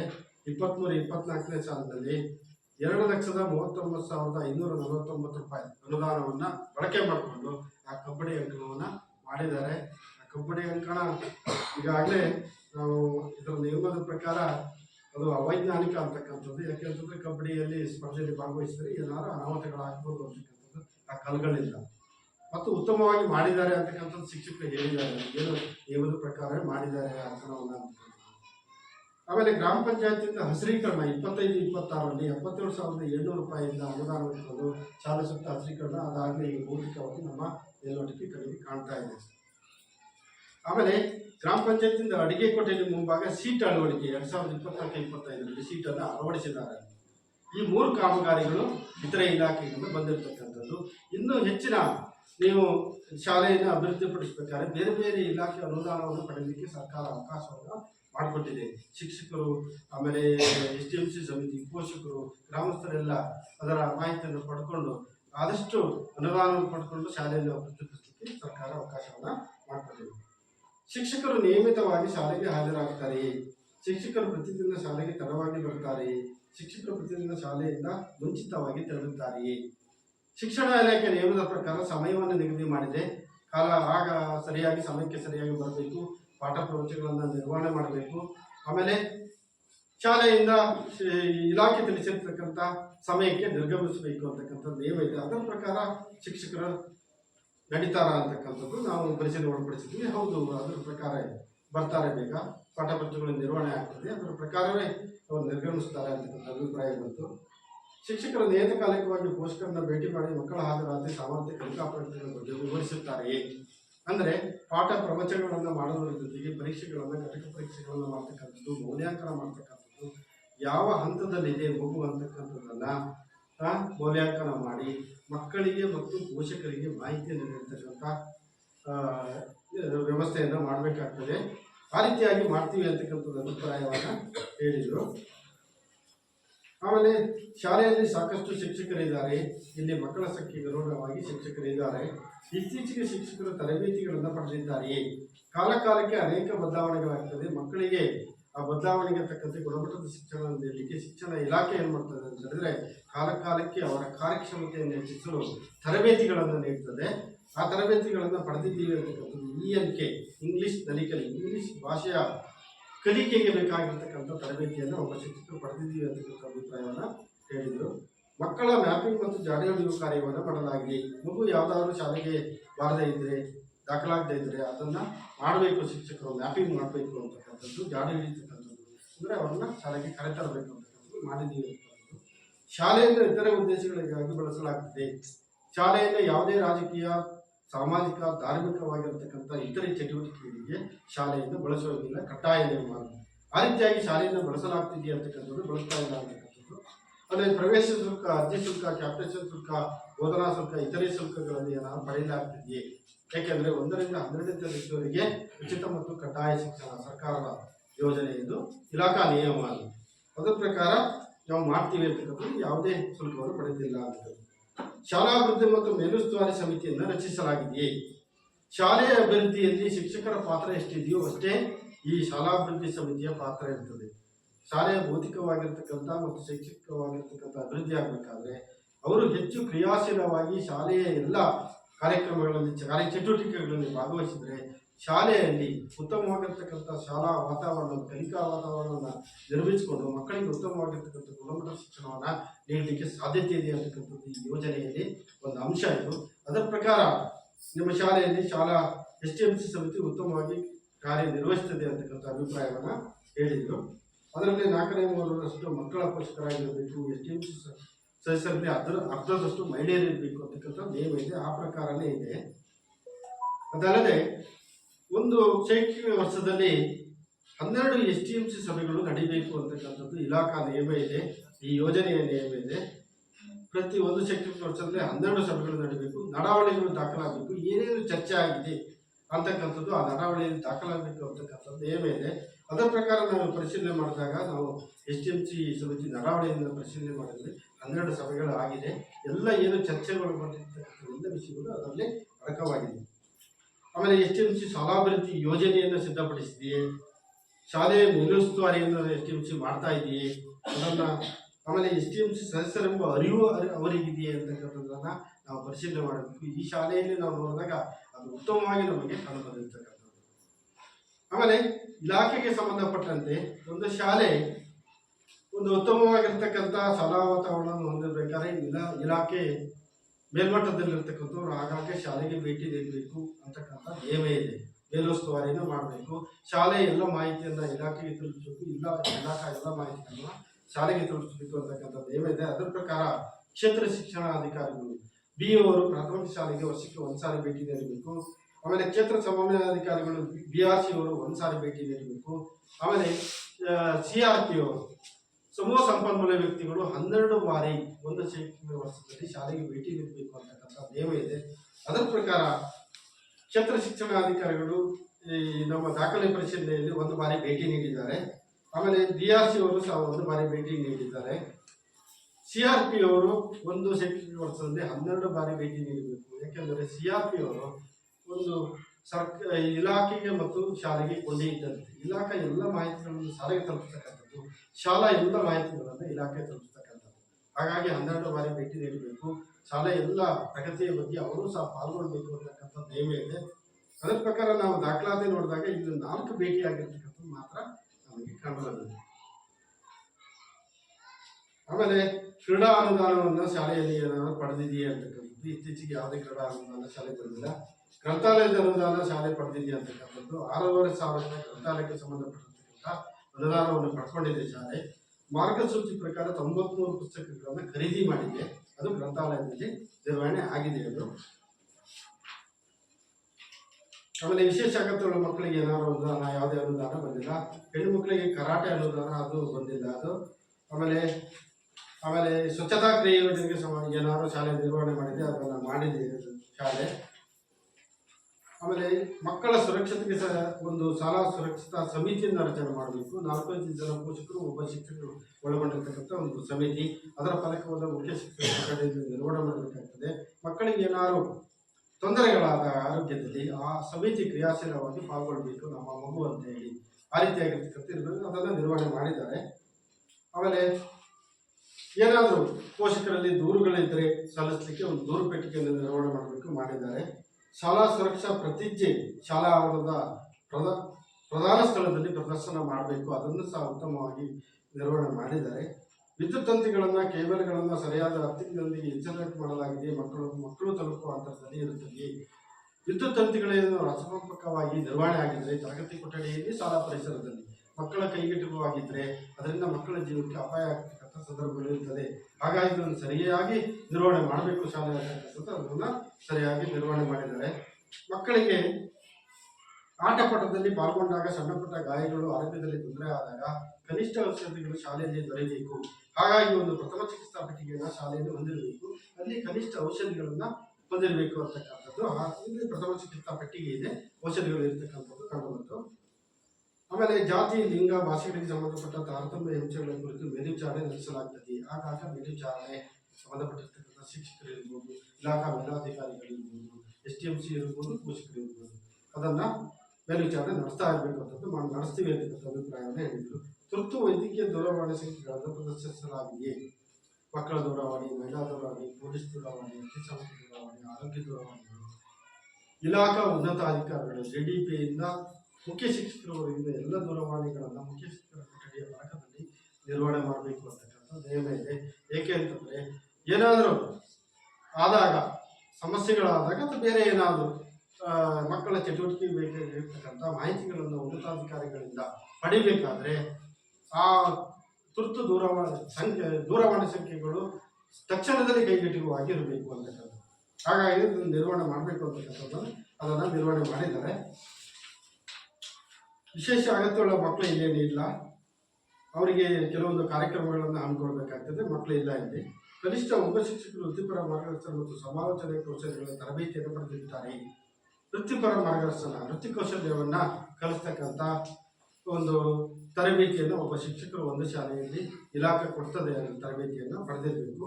ಆಮೇಲೆ ಸಮಾಲೋಚನೆ ಕೌಶಲ್ಯ, ಮಗು ಏನಾದರೂ ಮಾನಸಿಕವಾಗಿ ಖಿನ್ನತೆಗೊಳಗಾದಾಗ ಮಗುವನ್ನು ಸಮಾಲೋಚನೆ ಮಾಡಿ ಶಾಲೆಗೆ ತರ್ತಕ್ಕಂಥ ಒಂದು ಕಲಿಕೆ ಅದು. ಅದನ್ನು ಮಾಡ್ತಕ್ಕಂಥ ಒಬ್ಬ ಶಿಕ್ಷಕರು ಒಂದು ಶಾಲೆಯಲ್ಲಿ ಇರಬೇಕು. ಅದಕ್ಕೆ ಇಲಾಖೆ ತರಬೇತಿಯನ್ನು ಕೊಡ್ತದೆ. ಆ ರೀತಿಯಾಗಿರ್ತಕ್ಕಂಥ ಶಿಕ್ಷಕರು ಇದ್ದಾರೆ ಅಂತಕ್ಕಂಥ ಅಭಿಪ್ರಾಯವನ್ನು ಹೇಳಿದರು.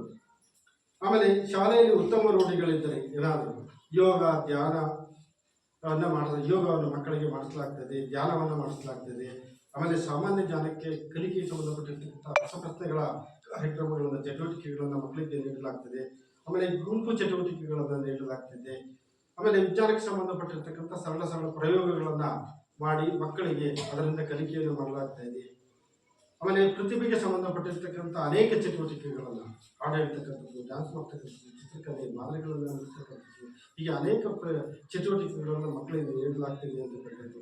ಸಾಮಾನ್ಯ ಜ್ಞಾನ ಕಲಿಕಾ ಅನೇಕ ಚಟುವಟಿಕೆಗಳನ್ನು ಮಕ್ಕಳಿಗೆ ನೀಡಿ ಉತ್ತಮವಾಗಿರ್ತಕ್ಕಂಥ ಕಲಿಕೆಗೆ ಚಟುವಟಿಕೆಗಳನ್ನು ಶಾಲೆಯಲ್ಲಿ ಹಮ್ಮಿಕೊಳ್ತೀವಿ ಅಂತಕ್ಕಂಥ ಅಭಿಪ್ರಾಯವನ್ನು ಶಿಕ್ಷಕರು ಹೇಳಿದರು. ಹೀಗೆ 134 ಅಂಶಗಳನ್ನು ಒಳಗೊಂಡಿರ್ತಕ್ಕಂಥ ಸಮಗ್ರ ಶಿಕ್ಷಣ ಯೋಜನೆಯ ಅಂಶಗಳನ್ನು ಸಾಮಾಜಿಕ ಪರಿಶೋಧನೆ ಒಳಪಡಿಸುತ್ತದೆ. ಅದನ್ನು ಒಳಪಡಿಸಿದ್ದೀವಿ. ಅದನ್ನು ಪರಿಶೋಧನೆ ಮಾಡಿ ಏನೇನು ಅಂಶಗಳು ಕಂಡುಬಂದಿದೆ ಅಂತಕ್ಕಂಥದ್ದನ್ನು ಸಭೆ ಮುಂದೆ ಮಂಡಿಸಿದ್ದೇವೆ. ತಾವು ಸಹ ನಾವೇನಾದರೂ ಪರಿಶೀಲನೆ ಮಾಡದೇ ಇರ್ತಕ್ಕಂಥ ಅಂಶಗಳು ನಿಮ್ಮ ಗಮನಕ್ಕೆ ಬಂದರೆ ಅದನ್ನು ತಿಳಿಸಿದರೆ ನಾವು ವರದಿಯಲ್ಲಿ ಸೇರಿಸಿ ಸರ್ಕಾರದ ಗಮನಕ್ಕೆ, ನೇರವಾಗಿ ಸರ್ಕಾರಕ್ಕೆ ವರದಿ ಹೋಗ್ತಕ್ಕಂಥದ್ದು ಸರ್ಕಾರಕ್ಕೆ ಗಮನಕ್ಕೆ ಬರ್ತದೆ. ಈ ಗಮನಕ್ಕೆ ಬಂದಾಗ ಮುಂದಿನ ದಿನಗಳಲ್ಲಿ ಸರ್ಕಾರಿ ಶಾಲೆಗಳನ್ನು ಇನ್ನೂ ಅನೇಕ ರೀತಿಯಾಗಿರ್ತಕ್ಕಂಥ ಬದಲಾವಣೆಗಳನ್ನು, ಮಾರ್ಪಾಡುಗಳನ್ನು ಮಾಡಿ ಗುಣಮಟ್ಟದ ಶಿಕ್ಷಣವನ್ನು ನೀಡಲಿಕ್ಕೆ ಏನೇನು ಕಾರ್ಯಕ್ರಮಗಳನ್ನು ಹಮ್ಮಿಕೊಳ್ಳಬೇಕು ಅಂತಕ್ಕಂಥದ್ದು ಸರ್ಕಾರಕ್ಕೂ ಗೊತ್ತಾಗ್ತದೆ, ಮೇಲ್ಮಟ್ಟದಲ್ಲಿರ್ತಕ್ಕಂಥ ಶಿಕ್ಷಕರು ತಜ್ಜರಿಗೂ ಗೊತ್ತಾಗ್ತದೆ. ತಳಹಂತದಲ್ಲಿ ಏನೇನು ಅಭಿಪ್ರಾಯ ಬಂತು ಅಂತಕ್ಕಂಥದ್ದು ಎಲ್ಲೋ ಕೂತ್ಕೊಂಡು ಅಲ್ಲಿ ಯಾವುದೋ ಬಿಲ್ಡಿಂಗ್ಗಳಲ್ಲಿ ಕಾರಣಗಳ ಮೂಲಕ ಕಾನೂನುಗಳನ್ನು ನಿಯಮಗಳನ್ನು ರೂಪಣೆ ಮಾಡ್ತಕ್ಕಂಥದ್ದು, ಅದರಿಂದ ಯಾವುದೇ ಉಪಯೋಗ ಆಗೋದಿಲ್ಲ. ತಳಹಂತದ ಅಭಿಪ್ರಾಯ ಪೋಷಕರದ್ದು ಏನು ಬಂತು, STM ಚಟುವಟಿಕೆ ಏನು ಬಂತು, ಶಿಕ್ಷಕರದ್ದು ಏನು ಬಂತು, ಮಕ್ಕಳದ್ದು ಏನು ಬಂತು, ಗ್ರಾಮಸ್ಥರದ್ದು ಏನು ಬಂತು ಅಂತಕ್ಕಂಥ ಅಭಿಪ್ರಾಯಗಳನ್ನು ಸರ್ಕಾರ ಗಮನಿಸುತ್ತೆ. ಅದರ ಮೂಲಕ ಮುಂದಿನ ದಿನಗಳಲ್ಲಿ ಉತ್ತಮವಾಗಿರ್ತಕ್ಕಂಥ ಗುಣಮಟ್ಟದ ಶಿಕ್ಷಣವನ್ನು ಶಾಲೆಗಳಲ್ಲಿ ಅಳವಡಿಸಲಿಕ್ಕೆ ಅನುಕೂಲ ಆಗ್ತದೆ ಅಂತ ಹೇಳಿ ತಿಳಿಸ್ತಾ ಈ ಎಲ್ಲ ಅಂಶಗಳನ್ನ ತಿಳಿಸ್ಲಿಕ್ಕೆ ಅವಕಾಶ ಕೊಟ್ಟಿರ್ತಕ್ಕಂಥ ನಮ್ಮೆಲ್ಲರಿಗೂ ಧನ್ಯವಾದ. ತಮ್ಮ ಇಲಾಖೆಯು ಹಂಚಿಕೊಂಡಂತಹ 134 ಅಂಶಗಳನ್ನು ಒಳಗೊಂಡಂತಹ ಎಲ್ಲ ಮಾಹಿತಿಯನ್ನ ಪಾರದರ್ಶಕತೆಯಿಂದ ತಲೆ ಹಾಕಿ ತಮ್ಮ ಮುಂದೆ ಸುದೀರ್ಘವಾಗಿ ವರದಿಯನ್ನು ಮಂಡಿಸಿರ್ತಕ್ಕಂಥ ದೇವೇಂದ್ರಪ್ಪ ಸರ್ ಅವರಿಗೆ ಧನ್ಯವಾದಗಳು. ಈಗ ಈ ಒಂದು ವರದಿಯ ಬಗ್ಗೆ ಪೋಷಕರೊಂದಿಗೆ ಚರ್ಚೆ ಸಂವಾದಗಳು ನಡೀತಾ ಇರೋದು ನಡೆಯುವಂತ ಕಾರ್ಯಕ್ರಮ.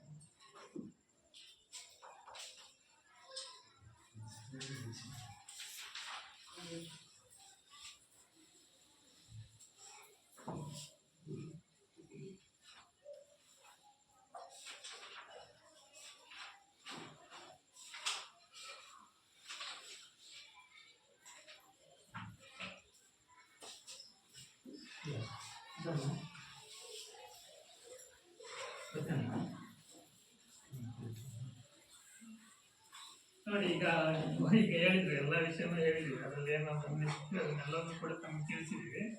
ತಮ್ಮಿಂದ ಚರ್ಚೆ ಬರ್ಬೇಕು. ಏನಾದರೂ ಅದರಲ್ಲಿ ಇರೋ ಅಂಶಗಳನ್ನು ಹೊರತುಪಡಿಸಿ ಏನಾದರೂ ಹೇಳ್ಬೋದು ತೊಂದರೆ ನೋಡಿ.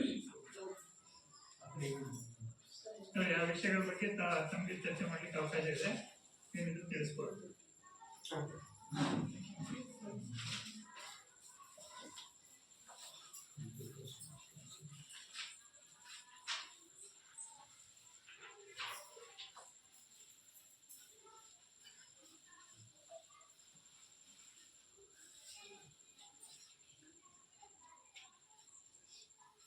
ಏನಿಲ್ವಾ?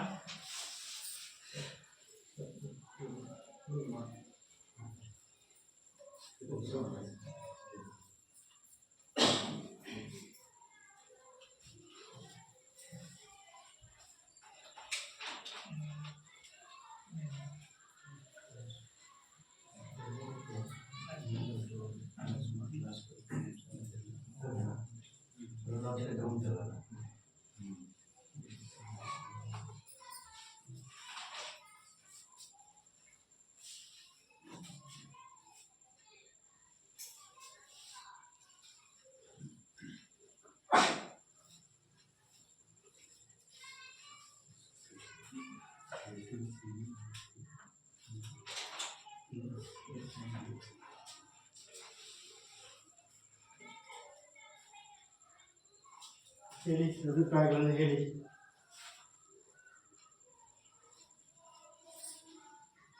ನೀವೇ ಹೇಳಿದ್ರಲ್ಲ, ಅದೊಂದು ಡಿಜಿಟಲ್ ಇರೋದೇ ಕಡಿಮೆ ಇಲ್ಲ, ಅದು ತುಂಬ ಇಂಪಾರ್ಟೆಂಟ್ ಈಗಿನ ಇದು. ಸೊ ಅದನ್ನ ಸ್ವಲ್ಪ ನೀವು ಇದು ಮಾಡಿ ಸ್ಕೂಲಿಗೆ ಅವಶ್ಯಕತೆ ತುಂಬ ಇದೆ ಅನ್ಸುತ್ತೆ.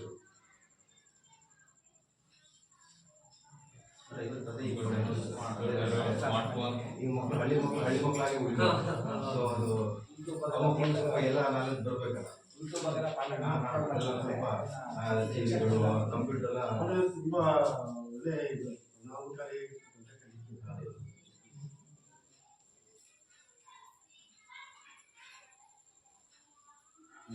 ಶಿಕ್ಷಕ ಹೊರಗೆ ಕಡಿಮೆ ಆಗುತ್ತೆ. ಅದನ್ನು ಹಾಕಿ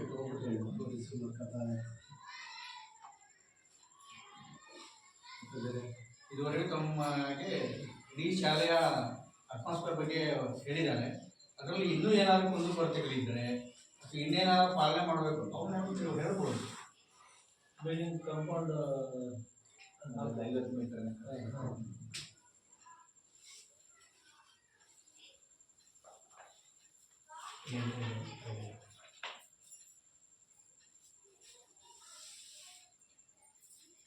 ಇಂಗ್ಲಿಷ್ ಮೀಡಿಯಮ್ಗೆ ಏನಾದ್ರು ಆದ್ಯತೆ ಸ್ವಲ್ಪ ಇಟ್ಕೊಳ್ಬೇಕಾಗ್ತದೆ. ಯಾಕೆಂದ್ರೆ ನಮ್ಮಲ್ಲಿ ಹಳ್ಳಿ ಮಕ್ಕಳು ಮಾತ್ರ ಹೈಸ್ಕೂಲಿಗೆ ಹೋಗ್ತೀವಿ, ಅಲ್ಲಿ ಇಂಗ್ಲೀಷು ಅದು ಇದು ಅಂತ ಪ್ರೈವೇಟ್ ಸ್ಕೂಲಿಗೆ ಹಾಕಿದವಾಗ ಅವಾಗ ನಮ್ಮ ಮಕ್ಳಿಗೆ ಏನೂ ಬರಲ್ಲ, ಅವ್ರು ದಡ್ಡರಾಗೆ ಉಳಿತಾ ಇರ್ತಾರೆ.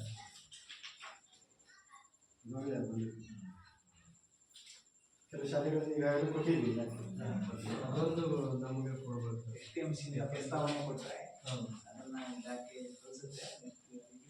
ಒಂದನೇ ಕ್ಲಾಸಿಂದ ಕೊಡ್ತಾರೆ, ನೇರವಾಗಿ ಕೊಡಲ್ಲ. ಒಂದನೇ ಕ್ಲಾಸ್ ಟೀಚರ್ಸ್ಗೆ ಏನಾಗುತ್ತೆ ಹೊರೆ ಆಗಿದೆ. ಅಲ್ಲ, ಯಾಕೆಂದ್ರೆ ಎರಡು ಭಾಷೆ ಕೊಡ್ತಾರೆ. ಇಲ್ಲಿನ ಶಿಕ್ಷಕರು ಅವರು ಆದಷ್ಟು ಮಟ್ಟಿಗೆ ಕೊಡ್ತಾರೆ, ನಮ್ಗೆ ಯಾವುದೇ ಇದಿಲ್ಲ. ಆದ್ರೆ ಏನು ಅಂದ್ರೆ ಆದಷ್ಟು ಸ್ವಲ್ಪ ಇಂಗ್ಲಿಷ್ ಮೀಡಿಯಂ ಸ್ವಲ್ಪ ಜಾಸ್ತಿ ಒತ್ತು ಕೊಡ್ತಾರೆ. ಆ ಥರ ಮಾಡ್ಬೋದು. ಯಾಕೆಂದ್ರೆ ಕೆಲವರು ಏನಾಗ್ತಂದ್ರೆ ಇಲ್ಲಿಂದ ನಾವು ಪ್ರೈವೇಟಿಗೆ ಸಾಕ್ತಾ ಇದ್ದಾರೆ ಮಕ್ಕಳನ್ನ ಕೆಲಸ. ನಮ್ಗೆ ಇಂಗ್ಲಿಷ್ ಕೊಡ್ತಾ ಇದ್ರಲ್ಲ ಅದ್ರ ಬದಲಿಗೆ ಸ್ವಲ್ಪ ಕೊಡಲ್ವಾ?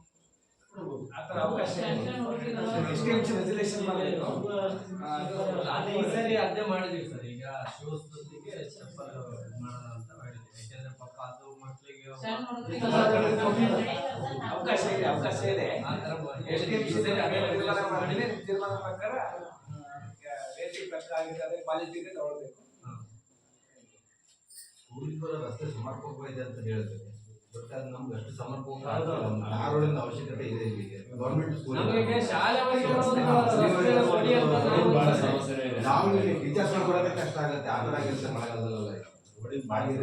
ನಾವು ಮೊನ್ನೆ ಈಗ ಶಿಕ್ಷಣ ಸಚಿವರು ಹೋದೆ, ಅವಾಗ ಬೇರೆ ನಾನ್ ಸೇರ್ಸೇನ ಮಾರ್ಯ, ನೀವು ಇಲ್ಲಿ ಮತ್ತೆ ಅರ್ಜಿ ಕೊಡಕ್ ಬರ್ತೀರಿ ಅಂತ.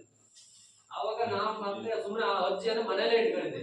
STMC ಇಂದಾನೆ ಎಲ್ಲ ರೆಗ್ಯುಲೇಷನ್ ಮಾಡಿ ನಾವು ಇದು ಮಾಡಿ ತಗೊಂಡೋಗಿ ಕೊಡೋಣ ಅಂತ ಅವತ್ತು ಇದರಲ್ಲಿ ಹೊಸನಾರ ಹೋದ್ರು. ಅವಾಗ ಅವ್ರೆ ಅಂದ್ರೆ ಇಲ್ಲ, ನಾನು ಅಲ್ಲಿಗೆ ಇದು ಮಾಡಿದ್ದಲ್ಲ, ಅಲ್ಲೊಂದಿಷ್ಟ ಜಲ್ಲಿ ಹಾಕಿಬಿಟ್ಟಿದ್ದಾರೆ ನೋಡಿ ಸರ್. ನಾವು ಅದು ಅಬ್ಜೆಕ್ಷನ್ ಮಾಡಿದ್ವಿ. ನಮಗೆ ಅಟ್ಲೀಸ್ಟ್ ಶಾಲೆವರೆಗೆ ನಾವು ಶಾಲೆ ರಸ್ತೆಯನ್ನು ಕೊಡಿ ಅಂತ ಕೇಳಿದ್ವಿ. ಆದ್ರೆ ಅದಿಷ್ಟು ಜಲ್ಲಿ ಹಾಕಿ ಅಲ್ಲಿಗೆ ಬಿಟ್ರು. ನಾ ಮುಂದಷ್ಟು ಕೊಡ್ತೀನಿ ನಾನು ಅಂದ್ರು. ನಾ ಮತ್ತೆ ಆ ಅರ್ಜಿಯನ್ನು ವಾಪಸ್ ತಗೊಂಡು ಬಂದಿದ್ದೀನಿ. ಅಲ್ಲಿ ಕೊಡಕ್ ಬಿಟ್ಟಿಲ್ಲ, ಅಲ್ಲ ಈ ಮುಖಂಡರುಗಳೆಲ್ಲ ಕೊಡಕ್ ಬಿಟ್ಟಿಲ್ಲ. ಮುಖಂಡರು ಮನೆಗೆ ಚೆನ್ನಾಗಿರುತ್ತೆ, ಶಾಲೆಗೆ ನಾವ್ ಕೇಳಿದ್ರು ಅಷ್ಟೇ. ಶಾಲೆಗೆ ನಾವ್ ಯಾರ ಮನೆ ಕೇಳಿದ್ವಿ, ಶಾಲೆಗೆ ಕೇಳಿದ್ವಿ. ರಸ್ತೆ ಕೊಟ್ಟಿದೆ, ರಸ್ತೆ ಅಡಿಗೆ ಕೊಟ್ಟಿದೆ. ಇದರಲ್ಲಿ ಕೊಠಡಿಗಳ ಬಗ್ಗೆ ಕೇಳಿದರೆ ಅಲ್ಲಿ ಏನು ಇದೆ ವಾಸ್ತವಾಂಶ ಕೊಡ್ತೀವಿ. ಈಗ ನಾವು ಸೋಷಿಯಲೈಸ್ ಮಾಡ್ತಿರೋದು, ನಾವ್ಯಾವ್ದು ಅನುದಾನ ಕೊಡಲ್ಲ, ನಾವೇನಿದೆ ರೆಫರ್ ಮಾಡ್ತೀವಿ ಅಷ್ಟೇ. ಶಿಕ್ಷಣ ಇಲಾಖೆಗೆ ಕಳಿಸೋದು, ಶಿಕ್ಷಣ ಇಲಾಖೆನೇ ಅದಕ್ಕೆ ಅನುಪಾಲನೆ ಕೊಡ್ಬೇಕು. ಏನಾದ್ರು ನ್ಯೂನತೆಗಳಿದ್ರೆ ಹೆಚ್ಚಾಗಿ ಭೌತಿಕವಾಗಿ ಇಲ್ಲಿ ಬೇಕಾಗ್ತಕ್ಕಂಥ ಇದ್ರ ಬಗ್ಗೆನೇ ಅಷ್ಟೇ ಹೆಚ್ಚಾಗಿ ಚರ್ಚೆ ಮಾಡ್ತದೆ ಬಿಡ್ತಾ ಇಲ್ಲ. ಎಲ್ಲ ಸ್ಕೂಲ್ಗಳಲ್ಲಿ ಇದೆ ನಡೆಯುತ್ತೆ. ಹಾಗಾಗಿ ಎಲ್ಲ ಸ್ಕೂಲ್ಗಳಲ್ಲಿ ನಾವು ರಸ್ತೆ ಬೇಕು, ಬಿಲ್ಡಿಂಗ್ ಬೇಕು, ಇದ್ರದ್ದು ಬಿಲ್ಡಿಂಗ್ ಬೇಕು ಅದನ್ನೇ ಕೊಡ್ತಾ ಇದ್ದೀವಿ. ಎಲ್ಲ ಒಂದ್ಸರಿ ಆಗಲ್ಲ, ಬಟ್ ಅದನ್ನ ಸೇರಿಸಿ ಕಳಿಸ್ತೀವಿ. ನಾವು ಏನಿದೆ ಅದನ್ನ ಕೊಟ್ಟೆ ಕಳಿಸ್ತೀವಿ, ಅದೇ ಥರನೇ ರಿಪೋರ್ಟ್ ಕೊಡ್ತೀವಿ. ಈ ಡಿಜಿಟಲ್ ಸೇರಿಕೆ ಸಂಬಂಧಪಟ್ಟಂತೆ ಕೆಲವು ದಾನಿಗಳು, ಹಳೆ ವಿದ್ಯಾರ್ಥಿಗಳು ಅವರೆಲ್ಲ ಸಂಘ ಮಾಡಿಕೊಂಡು ಎಲ್ಲ ಶಾಲೆಗಳು ಕೂಡ ಮಾಡ್ಕೊಂಡಿದ್ದಾರೆ. ಹೆಚ್ಚಾಗಿ ಅದು ಈಗ ಅಂಗನವಾಡಿಗಳಿಗೆ ಕೊಡ್ತಾ ಇದ್ದಾರೆ. ಡಿಜಿಟಲ್ ಆಗಿ ಒಂದು ಇದನ್ನ ಎಲ್ಲ ಅಂಗನವಾಡಿಗಳು ಕೊಡ್ತಾ ಇದ್ದಾರೆ, ಸ್ಕೂಲ್ಗಳಿಗೆ ಕೊಡ್ತಾ ಇಲ್ಲ. ಅದನ್ನು ನಾವು ಇಲ್ಲ ಅಂತಾನೆ ಕೊಡ್ತಾ ಇದೀವಿ. ಅದು ಏನು ಕೇಳಿದ್ರೆ ಇಲ್ಲ ಅಂತ ಕೊಡ್ತೀವಿ. ಅದು ಏನು 2030 ಅದು ಇದು ಸಮಗ್ರ ಶಿಕ್ಷಣ ಯೋಜನೆಯಲ್ಲಿ ಎಲ್ಲದನ್ನು ಫುಲ್ಫಿಲ್ ಮಾಡ್ಬೇಕು ಅಂತ ಗುರಿ ಇಟ್ಕೊಂಡಿದ್ದಾರೆ. ಅದು ಎಷ್ಟಾಗುತ್ತೆ ಬಿಡುತ್ತೆ ಗೊತ್ತಿಲ್ಲ. ಅದು ಬಿಟ್ಟು ಹೊರತಾಗಿ ಏನಾದ್ರು ಇದ್ರೆ ಅದೇ ಆ ಪಾಯಿಂಟ್ಸ್ ಅಲ್ಲಿ ಏನಾದ್ರು ಹೇಳಿದ್ರು, ನಾವು ಶಾಲೆ ಸರ್ವ ಮಾರ್ಗ ಸುರಕ್ಷಿತವಾಗಿದೆ ಅಂತ ಹೇಳಿದ್ರು ಇವರು, ಅದು ಸುರಕ್ಷಿತ ಆಗಿಲ್ಲ ಅಂತ ಅಂದ್ರು. ಆ ಥರದ್ದು ಏನಾದ್ರು ಬದಲಾವಣೆ ಇದ್ರೆ ಪಾಯಿಂಟ್ಸ್ ಹೇಳಿದ್ರಲ್ಲ, ಆ ಪಾಯಿಂಟ್ಸ್ ಒಳಗಡೆ ಬರ್ಬೇಕು. ನಾವು ಅದನ್ನ ಮೀರಿ ನಾವು ರಿಪೋರ್ಟ್ ಕೊಡ್ಲಿಕ್ಕೆ ನಮ್ದು ಕೊಡ್ತೀವಿ. ನಾವು ಅದನ್ನೆಲ್ಲದನ್ನು ಗಮನಿಸಲ್ಲ. ಈಗ ರಾಜ್ಯಾದ್ಯಂತ ಎಷ್ಟೋ ಸ್ಕೂಲ್ಗಳು ಕೊಡ್ತೀವಿ ನಾವು. ಇಲ್ಲೇ 60 ಸ್ಕೂಲ್ 65 ಸ್ಕೂಲ್ ಆಗುತ್ತೆ. ಆಮೇಲೆ ಶಿವಮೊಗ್ಗ ಡಿಸ್ಟಿಕ್ಗೆ ಹೋದ್ರೆ ಅಲ್ಲಿ ಫುಲ್ ಇಡೀ ತಾಲೂಕಿನೆಲ್ಲ ಸೇರಿಸ್ಕೊಡ್ತೀವಿ. ಅದು ರಾಜ್ಯಕ್ಕೆ ಹೋದಾಗ ಈ ಸಣ್ಣ ಸಣ್ಣ ಪಾಯಿಂಟ್ಗಳನ್ನ ಗಮನಿಸಲ್ಲ. ಈ ಪಾಯಿಂಟ್ ವೈಸ್ ನೋಡ್ತಾರೆ, ಏನಿದೆ ಇಲ್ಲ, ಏನಿದೆ ಇಲ್ಲ ಅಷ್ಟೇ, ಅದನ್ನಷ್ಟೇ ಹೆಚ್ಚಾಗಿ ನೋಡ್ತಾರೆ. ಈಗ ಡಿಜಿಟಲ್ ಮೂಲಸೌಕರ್ಯ ಇದೆ ಇಲ್ಲ ಅನ್ನೋದಷ್ಟೇ ನೋಡ್ತಾರೆ ಅವರು. ಇಲ್ಲ ಅನ್ನೋದು ಎಷ್ಟು ಶಾಲೆ ಇಲ್ಲ, ಇದೆ ಅನ್ನೋದು ಎಷ್ಟು ಶಾಲೆ ಇದೆ ಅಂತ. ನಾವು ಇಲ್ಲೇನಾದ್ರೂ ಬೇರೆ ಏನಾದರೂ ಸ್ವಲ್ಪ ವಿವರಣೆ ಕೊಟ್ಟಿರೋದು ನಾವು ಹೆಚ್ಚಾಗಿ ಗಮನಿಸಲ್ಲ. ಆ ಥರದಲ್ಲಿ ಇರೋದ್ರಲ್ಲಿ ಏನಾದರೂ ಸ್ವಲ್ಪ ಅದನ್ನ ಏನಾದರೂ ಬದಲಾವಣೆ ಮಾಡಿದ್ರೆ ಹೇಳಿ, ಅದನ್ನ ಹಾಕಿ ಕಳಿಸ್ತೀವಿ. ಮತ್ತೆ ಎಲ್ಲದನ್ನು ಕೂಡ ಬರೀತೀವಿ, ನಡವಳಿಕೆ ಮಾಡ್ತೀವಿ. ಬದಲಾವಣೆ ಕಷ್ಟ.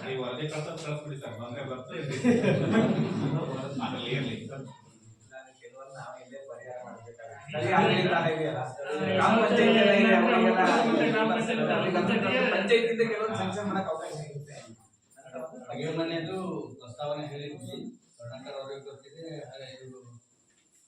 ಕೌಶಿಕ್ ವಿಷಯನ ಪ್ರಸ್ತಾಪ ಮಾಡಿದ್ರು. ಈ ಸರಿ JTಯಲ್ಲಿ 1 ಲಕ್ಷ ಗ್ರಾಂಟ್ ಇರಿಸ್ತೀವಿ ಅಂತ. ಯಾವಾಗ ಮಾಡ್ತಾರೆ ಗೊತ್ತಿಲ್ಲ, ಅದು ನಡೀತಾ ಇದೆ. ಸರ್ ಹೇಳಿದಂಗೆ ಇವರು ಸಮೀಕ್ಷೆ ಮಾಡಿದ್ದು 134 ಪಾಯಿಂಟ್ಗಳಲ್ಲಿ ಶಾಲೆ ಭೌತಿಕ ಸ್ಥಿತಿ ಮತ್ತು ಆಂತರಿಕ ಮತ್ತು ಬಾಹ್ಯ ಬಗ್ಗೆ, ಶಾಲೆ ಕಲಿಕೆ ಬಗ್ಗೆ ಇಲ್ಲಿ ಇರುವಂಥ ಅಭಿಪ್ರಾಯಗಳು ಏನಾದ್ರು ಇದ್ದರೆ ಅವರನ್ನು ಚರ್ಚೆ ಮಾಡ್ರಿ ಅಂತ. ಇಲ್ಲಿ ನಿಮ್ಮ ಶಾಲೆ ಬಗ್ಗೆ ಏನು ಅನಿಸುತ್ತೆ, ನಿಮ್ಮ ಒಪಿನಿಯನ್ಗಳನ್ನು ಹೇಳೋದು, ಅಥವಾ ಇಂಥದ್ದು ಇನ್ನೂ ಆಗಬೇಕು, ಅಥವಾ ಶಾಲೆ ಟೀಚರ್ಗಳು ಸರಿ ಬರ್ತಿಲ್ಲ, ಆ ಸಮಸ್ಯೆಗಳು ಏನಾದ್ರು ಇದ್ದರೆ ಅವುಗಳನ್ನು ಪ್ರಸ್ತಾಪ ಮಾಡಲಿ ಅಂತ ಅವರು ಅಲ್ಲಿ ಫೋಕಸ್ ಮಾಡಲಿ ಅಂತ ಹೇಳ್ತಿರೋದು. ಸೊ ಅದು ನಿಮ್ಮ ಅಭಿಪ್ರಾಯಗಳನ್ನು ಸಂಗ್ರಹಿಸಿಕೊಳ್ಳಿ. ನಿನ್ನೆ ಸರ್ವ ಮನೆ ಭೇಟಿ ಎಲ್ಲ ಮನೆಗೂ ಹೋಗಕ್ಕಾಗಲಿಲ್ಲ, ಕೆಲವೊಂದಿಷ್ಟು ಆಯ್ದ ಮನೆಗೆ ಹತ್ರ ತೊಗೊಂಡು, ಬಟ್ ಎಲ್ಲ ಮನೆಗೂ ಹೋದರೆ 4 ದಿನ ಬೇಕಾಗುತ್ತೆ ಅವ್ರ ಮನೆ ಸುತ್ತಿಗೆ. ಯಾಕೆಂದರೆ 1.5-2 ಕಿಲೋಮೀಟರ್ ಡಿಸ್ಟೆನ್ಸ್ ಮನೆಗಳಿದ್ದಾವೆ, ಅದಷ್ಟು ನಾವು ಕವರ್ ಮಾಡಿದ್ದೀವಿ. ಸೊ ಹಾಗೆ ಇನ್ನೂ ಯಾರ ಮನೆಗೆ ಹೋಗಲಿಲ್ಲ ಅವರು ನಿಮ್ಮ ಅಭಿಪ್ರಾಯಗಳು ಏನಾರು ಇದ್ದರೆ ಹೇಳ್ಬೋದು ಅಂತ ಹೇಳ್ಕೊಡಿ.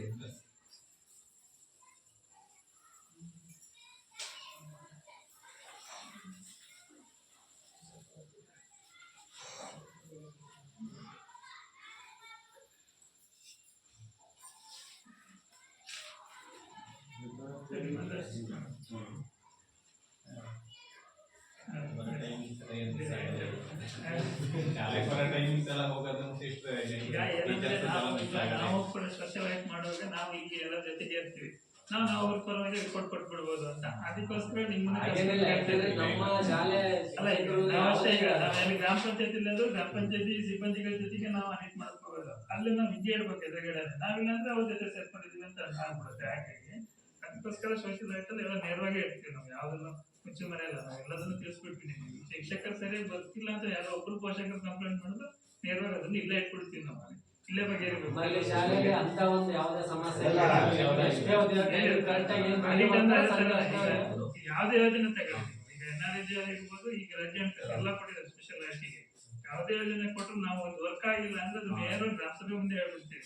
ಅಲ್ಲಿ ಯಾವುದೇ ಅಧಿಕಾರಿ ತಪ್ಪು ಮಾಡಕ್ ಹೆದರ್ತಾರೆ, ಯಾಕಂದ್ರೆ ಯಾವ 10 ಲಕ್ಷ ವಸೂಲಿ ಹಾಕಿರೋ ಅವ್ರು ಕಟ್ಬಿಡ್ತಾರೆ, ಅವರು ಗೊತ್ತಿಲ್ಲ ಬೇಕಾದ್ರೆ ಕಟ್ಟಕ್ಕೆ ರೆಡಿ ಇರ್ತಾರೆ. ಗ್ರಾಮ ಸಭೆ ಮುಂದೆ ಹೇಳ್ತೀವಿ ಅಂದ್ರೆ ಅದನ್ನ ತಪ್ಪು ಮಾಡ್ಲಿಕ್ಕೆ ಯಾರು ಮುಂದೆ ಹೋಗಲ್ಲ. ಅಲ್ಲಿಗೆ ಅದು ನೆಕ್ಸ್ಟ್ ಹಂತದಲ್ಲಿ ಅದು ಆ ಥರ ಆಗಲ್ಲ, ಹಂಗೆ ಕಡಿಮೆ ಆಗ್ತದೆ. ಫಸ್ಟ್ ಎಲ್ಲದನ್ನು ಕೂಡ ಸ್ಪೆಷಲ್ ಕೊಡ್ತಾ ಇದ್ದಾರೆ. ಈಗ ಆ ಎಲ್ಲ ಯೋಜನೆ ಕೂಡ ಬರ್ತಾ ಇದೆ, ಈ ಥರ ಎಲ್ಲ ಯೋಜನೆಗಳು ಬರ್ತಿದೆ.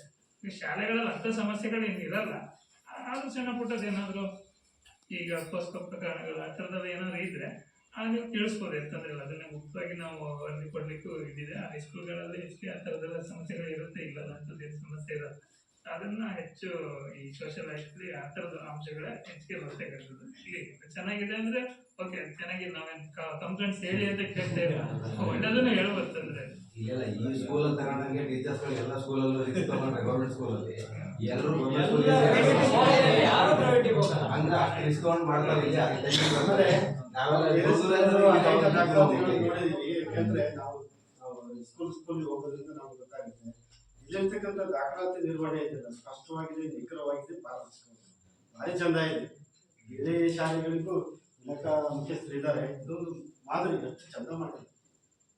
ಯಾಕಂದ್ರೆ ಎಲ್ಲ ಶಾಲೆಗಳು ಅಷ್ಟು ಸ್ಪಷ್ಟವಾಗಿದೆ, ಗೌರ್ಮೆಂಟ್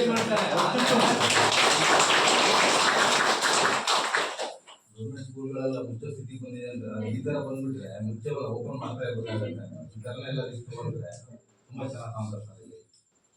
ನೀವು ಹೇಳಿದ್ರಲ್ಲ, ಪ್ರಸ್ತಾಪ ಮಾಡಿದ್ರು ಇಂಗ್ಲೀಷ್ ಮೀಡಿಯಂ ಸ್ಕೂಲ್ ಓಪನ್ ಮಾಡಿದ್ರಲ್ಲ, ಇಂಗ್ಲೀಷ್ ಮೀಡಿಯಂ ಸ್ಕೂಲ್ ಕೊಟ್ಟರೆ ನಮ್ಮನೆ ಹಾಕ್ಬಿಡ್ತಾರೆ.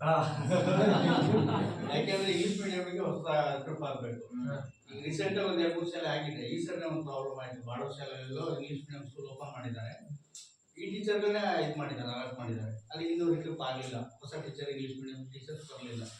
ಸೊ ವೆಲ್ ಈಗ ಏನಾಗ್ತಿದೆ, KPSC ಸ್ಕೂಲ್ಗಳಂತ ಮಾಡ್ತಿದೆ ಸರ್ಕಾರ. ಈ ಸರಿ ಯೋಜನೆ ಹಾಕೊಂಡಿದೆ, ಸುಮಾರು 500 ಶಾಲೆಗಳನ್ನು ಮಾಡಬೇಕು ಅಂತ. ಅದು ಸರ್ವೆ ಮಾಡ್ತಾರೆ, ಸ್ಟ್ರೆಂತ್ ನೋಡ್ತಾರೆ, ಆ ಸ್ಟ್ರೆಂತ್ ಮೇಲೆ ನೆಕ್ಸ್ಟ್ ಫ್ಯೂಚರ್ ನೋಡ್ತಾರೆ. ಈಗ ಒಂದು ಶಾಲೆ ಕೊಡ್ಬೇಕಾದ್ರೆ 1 ವರ್ಷ 2 ವರ್ಷದ ನೋಡಲ್ಲ, ತುಂಬ ವರ್ಷಗಳದ್ದು ನೋಡ್ತಾರೆ. ಈಗ ಉದಾಹರಣೆ ನಮ್ಮ ಶಾಲೆ ಓಪನ್ ಆಗುವಾಗ 98, ಅವಾಗಿನ ಸ್ಟ್ರೆಂತು ಇದು ನೋಡ್ತಾ ಇದ್ರು. ನಮ್ಮ ಪಾಪ್ಯುಲೇಷನ್ ನೋಡಿದ್ರು, ಏರಿಯಾ ನೋಡಿ ಮಕ್ಕಳ ಸಂಖ್ಯೆ ನೋಡ್ಕೊಂಡು ಕೊಡ್ತಾ ಬಂದರು. ಹೀಗಾಗಿ ಇನ್ನು ಏನಾಗಿದೆ, ಜನಸಂಖ್ಯೆ ನೀವೆಲ್ಲ 2 ಮಕ್ಕಳು ಮಾಡ್ಕೊಂಡ್ಬಿಟ್ಟಿರಲ್ಲ, ಮುಂದೆ ಮಕ್ಕಳು ಕಡಿಮೆ ಆಗ್ತಾ ಹೋಗ್ತಾರೆ. ಶಾಲೆ ಮುತ್ತೂರು ಶಾಲೆ ಮುಚ್ಕೊಂಡು ಹೋಯ್ತಲ್ಲ, ಹಂಗಾಗುತ್ತೆ. ಸೊ ಪಾಪ್ಯುಲೇಷನ್ಗೆ ನಮ್ಗೆ ಏನಾಗಿದೆ ಸರ್ ಅಂದರೆ, ಸುತ್ತಮುತ್ತ ಫೀಡಿಂಗ್ ಸ್ಕೂಲ್ ಯಾವುದೂ ಇಲ್ಲ. ಇದಾವೆ, ಸರ್ಗೂ ಹೇಳಿದ್ವಿ. ಹುಂಚೂರು ರೋಡಿಂದ ಮಕ್ಕಳು ಬರ್ತಿದ್ದಾರೆ, ಕುಣಿಜೆಯಿಂದ ಇವ್ರ ಮಕ್ಕಳು ಎಷ್ಟು ದೂರ ಅಂದರೆ ಸುಮಾರು ದೂರ ಆಗುತ್ತೆ. ಅಲ್ಲಿ ಕುಣಿಜೆ ಶಾಲೆ ಇದೆ, ಅದಕ್ಕಿಂತ ಇದು ಬೆಟರ್ ಅಂತೇಳಿ ಅಲ್ಲಿಗೆ ಮಕ್ಕಳನ್ನ ಕರ್ಕೊಬರ್ತಾರೆ. 1ನೇ ಕ್ಲಾಸ್ ಮಕ್ಕಳು ಬರ್ತಿದ್ದಾರೆ. ಸೊ ಹಿಂಗೆ ನಾವು ಎಷ್ಟು ಸಾಧ್ಯ ಮೇಂಟೈನ್ ಮಾಡಿದ್ವಿ. ನಮ್ಮಲ್ಲಿ ಟೋಟಲಿ ಏನಾಗಿದೆ, ಪಾಪ್ಯುಲೇಷನ್ ಕಡಿಮೆ ಇದೆ, ಮಕ್ಕಳು ಏನಾಗ್ತದೆ, ಜನ ಪ್ರಮಾಣ ಏರಿಯಾದಲ್ಲಿ ಕಡಿಮೆ ಆಗ್ತಾ ಇದೆ. ಇದು ಇರೋದು ನಮ್ಮ ವಾಸ್ತವಿಕವಾಗಿ ನಮ್ಮ ಗ್ರಾಮ ಪಂಚಾಯತಿಯಲ್ಲಿ ನಮ್ಮ ಶಾಲಾ ಸರೌಂಡಿಂಗಲ್ಲಿ 120 ಮನೆ ಇದೆ. ಸೊ ಅದರಲ್ಲಿ ನಮ್ಮ ವ್ಯಾಪ್ತಿ ಮಕ್ಕಳು ಮಾತ್ರ ಅಲ್ಲ, ನಮಗೆ ಹೊರಗಿನ ಮಕ್ಕಳು ಸುಮಾರು 10 ಮಕ್ಕಳು ಬರ್ತಿದ್ದಾರೆ. ಹಾಗಾಗಿ ನಾವು ಈ ಸ್ಟ್ರೆಂತನ್ನು ಮೇಂಟೈನ್ ಮಾಡಲಿಕ್ಕೆ ಸಾಧ್ಯ.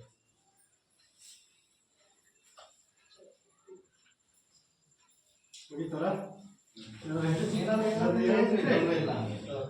ಇಲ್ಲಿ ಏನೋ ಮುಚ್ಚುಮರೆ ಇಲ್ಲ ಸರ್, ನಿಮಗೆ ಡಿಟೇಲ್ ಆಗಿ ಹೇಳಿದ್ದಾರೆ. ಅನುದಾನಗಳದ್ದು ನಿಮಗೂ ಹೇಳ್ತಿದ್ದೀನಿ. ನಾನು ಪ್ರತಿ ಸಾರಿ ಮೀಟಿಂಗ್ ಎಲ್ರಿಗೂ ಹೇಳಿದ್ದೀನಿ, ನೇರವಾಗಿ ಹೇಳ್ತೀನಿ. ನಾನು ಯಾವುದೇ ಖರ್ಚು ಮಾಡಿದ್ರು ಇದಕ್ಕೆ ಮಾಡಿದ್ದೀನಿ, ಇಷ್ಟು ಮಾಡಿದ್ದೀನಿ, ಇಷ್ಟು ಉಳಿದಿದೆ. ಉದಾಹರಣೆಗೆ 61,692 ರೂಪಾಯಿ ನಮಗೆ ಗ್ರಾಂಟ್ ಬಂದಿತ್ತು, ಪೂರ್ತಿ ಬಳಿಕ ಇಲ್ಲ 13,000 ಉಳಿಸ್ಕೊಂಡಿದ್ವಿ. ಅದು ನೆಕ್ಸ್ಟ್ ಏನು ಬೇಕು ಅಂತ. ಈಗ ಉದಾಹರಣೆ ನಮ್ಮ ಅಕೌಂಟಲ್ಲಿ ಒಂದು 3,000 ಇಟ್ಕೊಂಡಿದ್ವಿ. ಈ ವರ್ಷ ನಮಗೆ ಯಾವ ಗ್ರಾಂಟು ಬಂದಿಲ್ಲ. ಈ CRP 500 ರೂಪಾಯಿ ಕೊಡ್ಬೇಕು. CRP ಅಲ್ಲ, ಅದು ಸ್ಪೋರ್ಟ್ಸ್ ನಡೆಸಿದೀವಿ, ಅವ್ರಿಗೆ 500 ಕೊಡ್ಬೇಕು. ನಾವು ಸ್ಪೋರ್ಟ್ಸಿಗೆ ಕರ್ಕೊಂಡು ಹೋಗ್ತೀವಿ, ಮಕ್ಕಳಿಗೆ ಎಕ್ಸ್ಪೆನ್ಸ್ ಬರುತ್ತೆ. ಉದಾಹರಣೆ ನಮ್ಮ ಪ್ರತಿ ವರ್ಷ ನೀವು ಬೊಲೋರದಲ್ಲಿ ಅಪ್ ಅಂಡ್ ಡೌನ್ ಕರ್ಕೊಂಡು ಬರ್ತಾರೆ ಹುಡುಗರು. ಹಿಂಗೆ ನಮಗೆ ಸಪೋರ್ಟ್ ಇದೆ. ನಮ್ಮ ಅಧ್ಯಕ್ಷರು ಹೇಳಿದ್ರೆ ಫೋನ್ ಮಾಡಿ ಮಕ್ಕಳನ್ನ ಕರ್ಕೊಂಡು ಬಂದರು. ಹಿಂಗೆಲ್ಲ ಸಪೋರ್ಟ್ ಇರೋದ್ರಿಂದ ನಾವು ಈಸಿ ಮೇಂಟೆನೆನ್ಸ್ ಮಾಡ್ಕೊಂಡು ಹೋಗ್ತಾ ಇದ್ದೀವಿ. ಬಟ್ ನಾವು ಎಲ್ಲದಕ್ಕೂ ಎಕ್ಸ್ಪಾನ್ಸ್ ಮಾಡ್ತಾ ಹೋದ್ರೆ ಆಗಲ್ಲ. ಅದಕ್ಕಾಗಿ ಸ್ವಲ್ಪ ರಿಸರ್ವ್ ಮಾಡ್ಕೊಂತೀವಿ. ಅನುದಾನಗಳ ಬಗ್ಗೆ ನಾವು ಪ್ರತಿ ಸಲ ಚರ್ಚೆ ಮಾಡ್ತೀವಿ. ನಿಮ್ಗೆ ಎಲ್ಲರಿಗೂ ಗೊತ್ತಿದೆ, ಯಾವುದೂ ನಮ್ಮಲ್ಲಿ ಮುಚ್ಚುಮರೆ ಇಲ್ಲ ಅನ್ನೋದು ನಿಮಗೆಲ್ಲ ಗೊತ್ತಿದೆ. ಇನ್ನೂ ಅದಕ್ಕೂ ಗೊತ್ತಾಗದೆ ನಿಮಗೆ ಅಧ್ಯಕ್ಷರು ಮತ್ತೆ ಹೆಡ್ ಮಾಸ್ಟರ್ ಸಾಮಿಲ್ ಆಗಿದ್ರೆ ವಿಷಯಗಳಿದ್ರೆ ಒಂದು ಪ್ರಸ್ತಾಪ ಮಾಡ್ಬೋದು. ನಾವು ಮನೆ ಬಿಟ್ಟಿರೋದಕ್ಕೆ ಕೇಳಿದ್ದೀವಿ. ಶಿಕ್ಷಕರ ಪಾಠ ಪ್ರವಚನ ಏನಾದ್ರು ಮಕ್ಕಳಿಗೆ ಅರ್ಥ ಆಗದಿದ್ರೆ ಏನಾದ್ರು ಒಂದು ಪ್ರಸ್ತಾಪ ಮಾಡಿ ಎಲ್ಲ ಚೆನ್ನಾಗಿದೆ ಅಂತಲೇ ಹೇಳಿದ್ವಿ.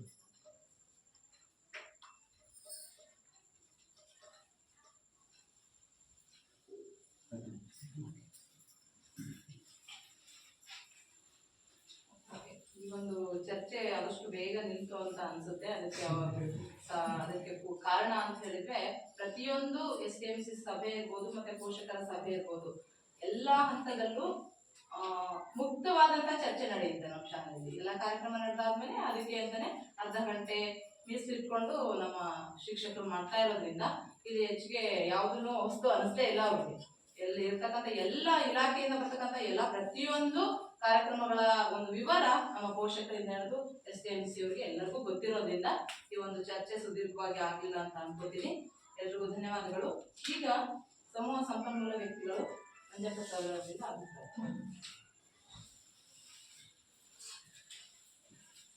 ಈ ಒಂದು ಸಮಾರಂಭದ ಅಧ್ಯಕ್ಷತೆ ವಹಿಸಿಕೊಂಡಂಥ ಚಂದ್ರಶೇಖರ್ ಸರ್ ಅವರೇ, ನಾಗೇಶ್ ಅವರೇ, ಹಾಗೂ ಈ ಭಾಗದ ಗೌರವಾನ್ವಿತ ಗ್ರಾಮ ಪಂಚಾಯತ್ ಸದಸ್ಯರು ಕರುಣಾಕರ ಸರ್ ಅವರೇ, STMC ಅಧ್ಯಕ್ಷರೇ, ಉಪಾಧ್ಯಕ್ಷರೇ, ದೇವೇಂದ್ರ ಸರ್ ಅವರೇ, ಈ ಶಾಲೆಯ ಮುಖ್ಯ ಶಿಕ್ಷಕರೇ, ಶಿಕ್ಷಕ ವೃಂದವರೇ, ಎಲ್ಲ ಗೌರವಾನ್ವಿತ STMC ಸದಸ್ಯರೇ, ಪೋಷಕ ವೃಂದವರೇ, ಪ್ರೀತಿ ವಿದ್ಯಾರ್ಥಿಗಳೇ, ಸಾಮಾಜಿಕ ಪರಿಶೋಧನಾ ನಿರ್ದೇಶನಾಲಯದಿಂದ ಶಾಲಾ ಶಿಕ್ಷಣ ಇಲಾಖೆ ಹೊಸನಗರ ತಾಲೂಕು ಇದರ ಅಡಿಯಲ್ಲಿ ಇವತ್ತು ತಾಲೂಕು ಪಂಚಾಯತಿಯಿಂದ ಒಂದು ಸಾಮಾಜಿಕ ಪರಿಶೋಧನೆಯನ್ನು ಇಟ್ಟುಕೊಂಡಿದ್ದಾರೆ.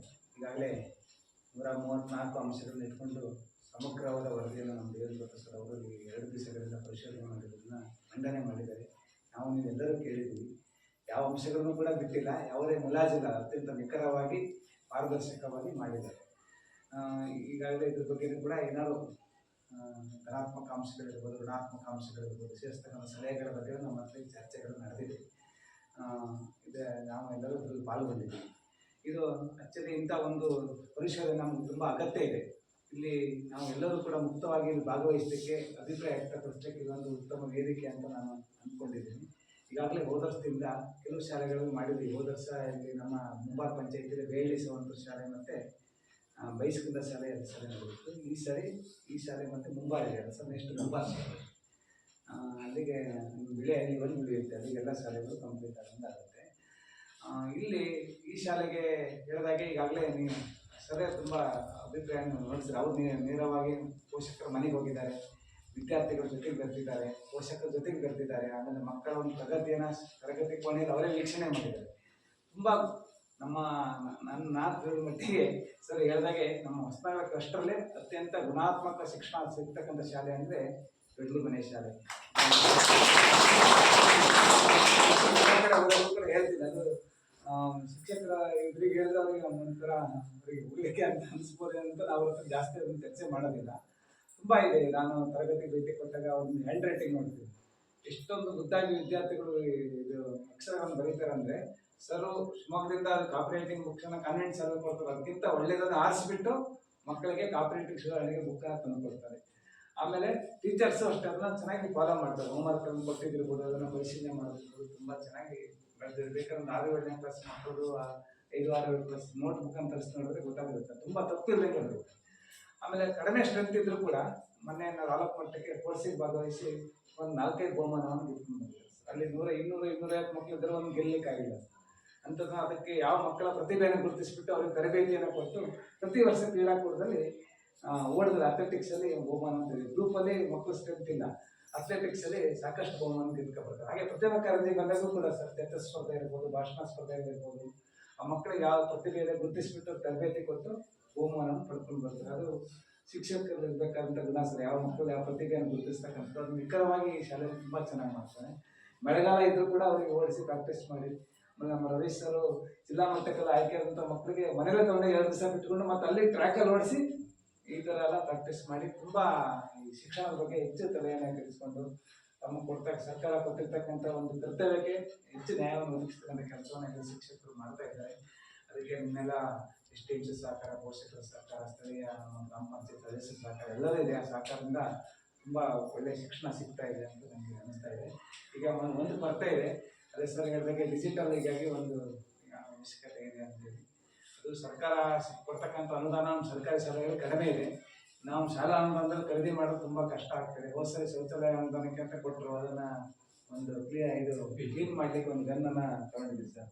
ಈ ಮಕ್ಕಳ ಹತ್ರ ಕ್ಲೀನ್ ಮಾಡಿಸಂಗಿಲ್ಲ ಅಂತ ಆಗಿರ್ತಾರೆ, ಅದಕ್ಕೆ ಒಂದು ಕ್ಲೀನಿಂಗ್ ಮಾಡಲಿಕ್ಕೆ ವಾಟರ್ ವಾಶ್ ಮಾಡತಕ್ಕಂಥ ಒಂದು ಗನ್ನನ್ನು ತೆಗೆದುಕೊಂಡು ಅದರ ಮೂಲಕ ಮೋಟರ್ ಮೂಲಕ ಕ್ಲೀನ್ ಮಾಡಲಿಕ್ಕೆ ವ್ಯವಸ್ಥೆಯನ್ನು ಮಾಡಿದ್ವಿ.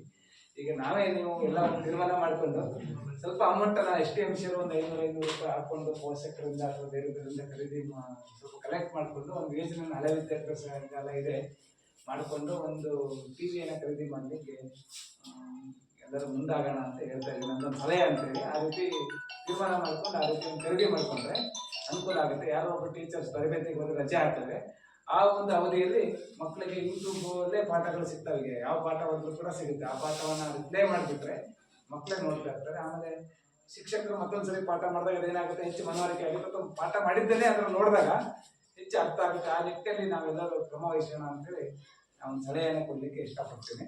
ಈಗಾಗಲೇ ಹಲವಾರು ಶಾಲೆಗಳನ್ನು ಮಾಡ್ಕೊಂಡಿದ್ದಾರೆ. ನಮ್ಮಲ್ಲಿ ಏನು ತೀರಾ ಬಡವರೇನೂ ಇಲ್ಲ, ಒಂದು 500 ರೂಪಾಯಿ 1000 ರೂಪಾಯಿ ಕೊಡೋ ಅಂತ ಜಾಸ್ತಿನೂ ಕೊಟ್ಟರೆ ಆ ರೀತಿ ಒಂದು ವ್ಯವಸ್ಥೆಯನ್ನು ಮಾಡಿಕೊಡೋಣ ಅಂತೇಳಿ ಸಲಹೆ ಕೊಡ್ತಾ ಇದ್ದೀನಿ ಸರ್. ಆಮೇಲೆ ಅದೇ ರೀತಿ ಮತ್ತು ಇವರು ಒಂದು ಶಿವಸಾಕ್ಷಿಗೆ ಒಂದು ಸಲಹೆಯನ್ನು ಕೊಟ್ಟರು. ಆ್ಯಕ್ಚುಲಿ ಅದು ಫಸ್ಟ್ ಬಂದಿದ್ದು ಶಿವಸಾಕ್ಷಿ ತಗೊಳ್ಬೇಕು ಅಂತಲೇ ಸುತ್ತೋಲೆ ಬಂದಿತ್ತು. ನಮ್ಮ ಮಲೆನಾಡು ಭಾಗದಲ್ಲಿ ಭಾಳ ಮಳೆ ಆಗುತ್ತೆ, ಮಳೆಯಲ್ಲಿ ಶಿವಗಳನ್ನು ಸಾಕ್ಷಿನ ಹಾಕಿ ಬಂದಾಗ ಮಳೆ ನೀರು ಒಳಗಡೆ ಹೋಗಿ ವಾಸನೆ ಬರ್ತಕ್ಕಂಥ ಸಾಧ್ಯತೆ ಇರುತ್ತೆ. ಹಾಗಾಗಿ ನಮ್ಮ ಮಲೆನಾಡು ಭಾಗಗಳಿಗೆ, ಕರಾವಳಿ ಜಿಲ್ಲೆಗಳಿಗೆ ಒಂದು ಅವಕಾಶವನ್ನು ಸರ್ಕಾರ ಮಾಡ್ತಾರೆ. ನಮ್ಮ ತುಂಬ ಬಿಸಿಲಿರ್ತಕ್ಕಂಥ ಬಯಲು ಸೀಮೆಗಳಿಗೆ ಶಿವಸಾಕ್ಷಿ ಬಂದು ಚಪ್ಪಲಿಯನ್ನು ಖರೀದಿ ಮಾಡ್ಬೋದು ಅಂತ ಸರ್ಕಾರ ಅವಕಾಶ ಕೊಟ್ಟಿದೆ. ಅದೇನೋ ಒಂದು ಖರೀದಿ ಸಮಿತಿಯನ್ನು ಮಾಡಿಕೊಂಡು STMC ರೆಸಲ್ಯೂಷನ್ ಮಾಡಿಕೊಂಡು ಅದನ್ನು ಒಂದು ಕೊಟೇಶನ್ಗಳನ್ನು ಕಾಲ್ ಮಾಡಿ ಖರೀದಿ ಮಾಡಬೇಕು ಅಂತಿದೆ. ಆ ನಿಯಮದ ಪ್ರಕಾರ ಖರೀದಿ ಮಾಡಲಿಕ್ಕಿದೆ. ನಿಮ್ಮ ಆ ಥರ ಇದ್ದು ನಿಮ್ಮ STMC ಮೀಟಿಂಗ್ ಆಗಿದೆ, ಖರೀದಿ ಮಾಡ್ತೀವಿ. ಆಮೇಲೆ ಇಲ್ಲಿ ನಮ್ಮ ಗ್ರಾಮ ಪಂಚಾಯತಿ, ನಾನು ಆಕ್ಚುಲಿ ನಮ್ಗೆ ತುಂಬ ಹೆಮ್ಮೆ ಆಗೋದ್ರಿಂದ ಮುಂಬಾರ್ ಗ್ರಾಮ ಪಂಚಾಯತಿಯಲ್ಲಿ ಎಲ್ಲ ಶಾಲೆಗಳಿಗೆ ಹೋದರೆ ಎಲ್ಲ ರೀತಿಯ ಮೂಲ ಸೌಕರ್ಯಗಳಿದೆ. ನಮ್ಮದು ಬೆಲೆಯಲ್ಲಿ ಶಾಲೆದೊಂದು ಸ್ವಲ್ಪ ಕೊರತೆ ಇದೆ ಬಿಟ್ಟರೆ ಎಲ್ಲ ಗ್ರಾಮ ಪಂಚಾಯತ್ ತುಂಬ ಚೆನ್ನಾಗಿ ಸಹಕಾರ ಮಾಡಿಕೊಟ್ಟಿದ್ದಾರೆ.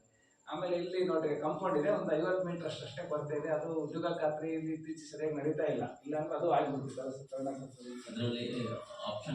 ಆಪ್ಷನ್ಸ್ ಇಲ್ಲ, ಇಲ್ಲಾಂದ್ರೆ ಆಗ್ಬಿಟ್ಟು. ಆಮೇಲೆ ಉತ್ತಮವಾದಂಥ ಪೌಷ್ಟಿಕವನ್ನ ಮಾಡಿದ್ದಾರೆ, ನೀವು ನೋಡಿರ್ಬೋದು. ನಮ್ಮ ಅಧಿಕಾರಿಗೆ ಸರ್ ಹೋದ್ರೆ ಒಂದ್ಸರಿ ಕಡೆ ಭೇಟಿ ಕೊಡೋಣ ಸರ್, ತುಂಬ ಚೆನ್ನಾಗಿ ಮಾಡಿದ್ದಾರೆ. ಬಟ್ ಅದೇ ಇನ್ನೊಂದಿಷ್ಟು ಅದೇ ಮೂಲಭೂತ ಸೌಕರ್ಯಗಳು, ಅಡುಗೆ ಮನೆ ಇದು ಅಲ್ಲ ಈಗಾಗಲೇ ನಮ್ಮ ಪರಿಶೋಧನಾ ವರದಿಯಲ್ಲಿ ಮಂಡನೆ ಮಾಡಿದ್ದಾರೆ. ನಮ್ಮ ಗ್ರಾಮ ಪಂಚಾಯತ್ ಸದಸ್ಯರು ಯುವಕರಿದ್ದಾರೆ, ಅವರಿಗೆ ಒಂದು ಸ್ವಲ್ಪ ಇದು ಮಾಡಿದ್ರೆ ಅವರೆಲ್ಲರೂ ಅಲ್ಲಿ ಗ್ರಾಮ ಪಂಚಾಯತ್ ಅನುದಾನಗಳು ಸಿಗ್ತದೆ, ಅದರಲ್ಲಿ ಮಾಡಿಸ್ಕೊಡಿ ಅಂತ ಅವ್ರಿಗೆ ಕೇಳ್ಕೊಳ್ತೀನಿ. ಜೊತೆಗೆ ಮತ್ತೆ ಇಲ್ಲಿ ಮಕ್ಕಳ ದಾಖಲಾತಿ ಬಗ್ಗೆ ಸರ್ ಹೇಳಿದ್ದಾರೆ.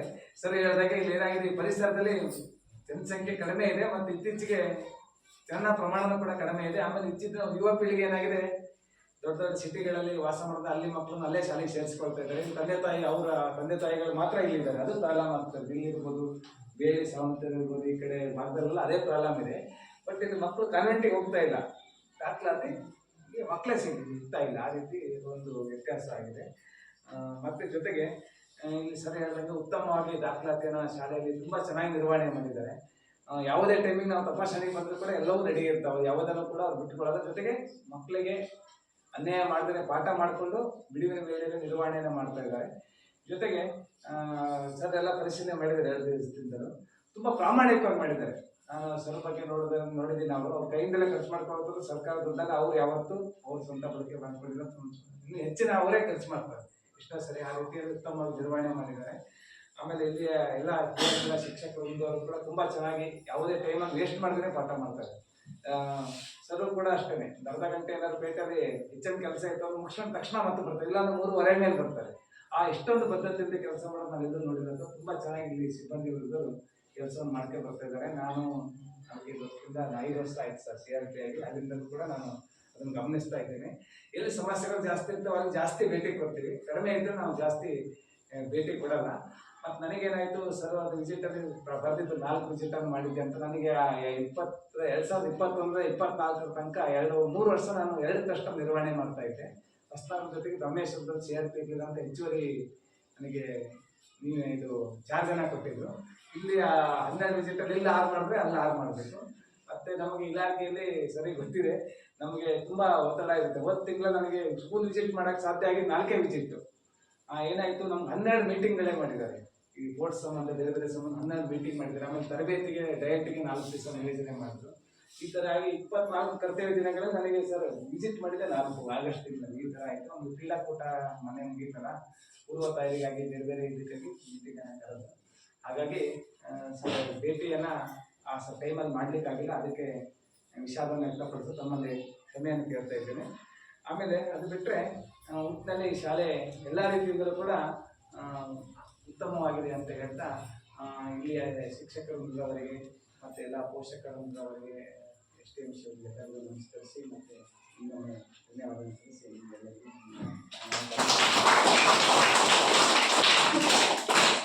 ಯಾವುದೇ ಒಂದು ಸಂಸ್ಥೆ ಇರ್ಬೋದು, ಸಹಕಾರ ಮತ್ತೆ ಸಹಬಾಳ್ವೆ, ಒಬ್ಬರನ್ನೊಬ್ರು ಸಹಕರಿಸ್ಕೊಂಡು ಮತ್ತೆ ಅನುಸರಿಸ್ಕೊಂಡು ಹೋದಾಗ ಮಾತ್ರ ಅಲ್ಲಿ ಒಂದು ಒಳ್ಳೆಯ ಸಾಧನೆಯನ್ನ ಆಮೇಲೆ ನಮ್ಮ ಸರ್ಕಾರದಿಂದ ಏನು ಪ್ರೋತ್ಸಾಹಕ ಯೋಜನೆಗಳು ಬರ್ತಾ ಇದ್ದಾವೆ, ನಮ್ಮ ಶಿಕ್ಷಕರ ಮೂಲಕ ನಾವು ಎಲ್ಲವನ್ನೂ ತಲುಪಿಸಿದ್ದೀವಿ. ಪಠ್ಯ ಪುಸ್ತಕ ಇರ್ಬೋದು, 2 ಜೊತೆ ಸಮವಸ್ತ್ರವನ್ನು ಕೂಡ ಈ ವರ್ಷ ತಲುಪಿದೆ. ಆಮೇಲೆ ದಾಖಲಾತಿ ಪರಿಶೀಲನೆ ಮಾಡಿರ್ಬೋದು. ಆಮೇಲೆ ನಮ್ಮಿಂದ ಈ ಮನೆಯಲ್ಲೂ ಕೂಡ ನಲಿಕಲಿ ಕಿಟ್ಗಳಿರ್ಬೋದು, ಆಮೇಲೆ ಟೀಚಿಂಗ್ ಏಡ್ಸ್ ಅಂತ ತುಂಬ ಚೆನ್ನಾಗಿದೆ ಸರ್, ಒಂದು ಭಾಷಣ ಇಲಾಖೆ ಕೊಟ್ಟಿದೆ. ಎಲ್ಲರೂ ಕೂಡ ಶಿಕ್ಷಕರ ಎಲ್ಲ ಶಾಲೆಗೂ ನಾವೇ ಹೋಗಿ ಕೊಡೋಕ್ಕಾಗಲ್ಲ ಸರ್. ಹೊಸದಾಗಿ ಕರೆದು ಬಿಟ್ಟು ಅಲ್ಲಿಂದ ಬರ್ತಕ್ಕಂಥ ಶಿಕ್ಷಕರ ಮೂಲಕ ಅವನ್ನ ಪ್ರಾಮಾಣಿಕವಾಗಿ ತಲುಪಿಸ್ತಕ್ಕಂಥ ಕೆಲಸವನ್ನು ಖಂಡಿತ ಮಾಡಿದ್ದೀವಿ ಸರ್.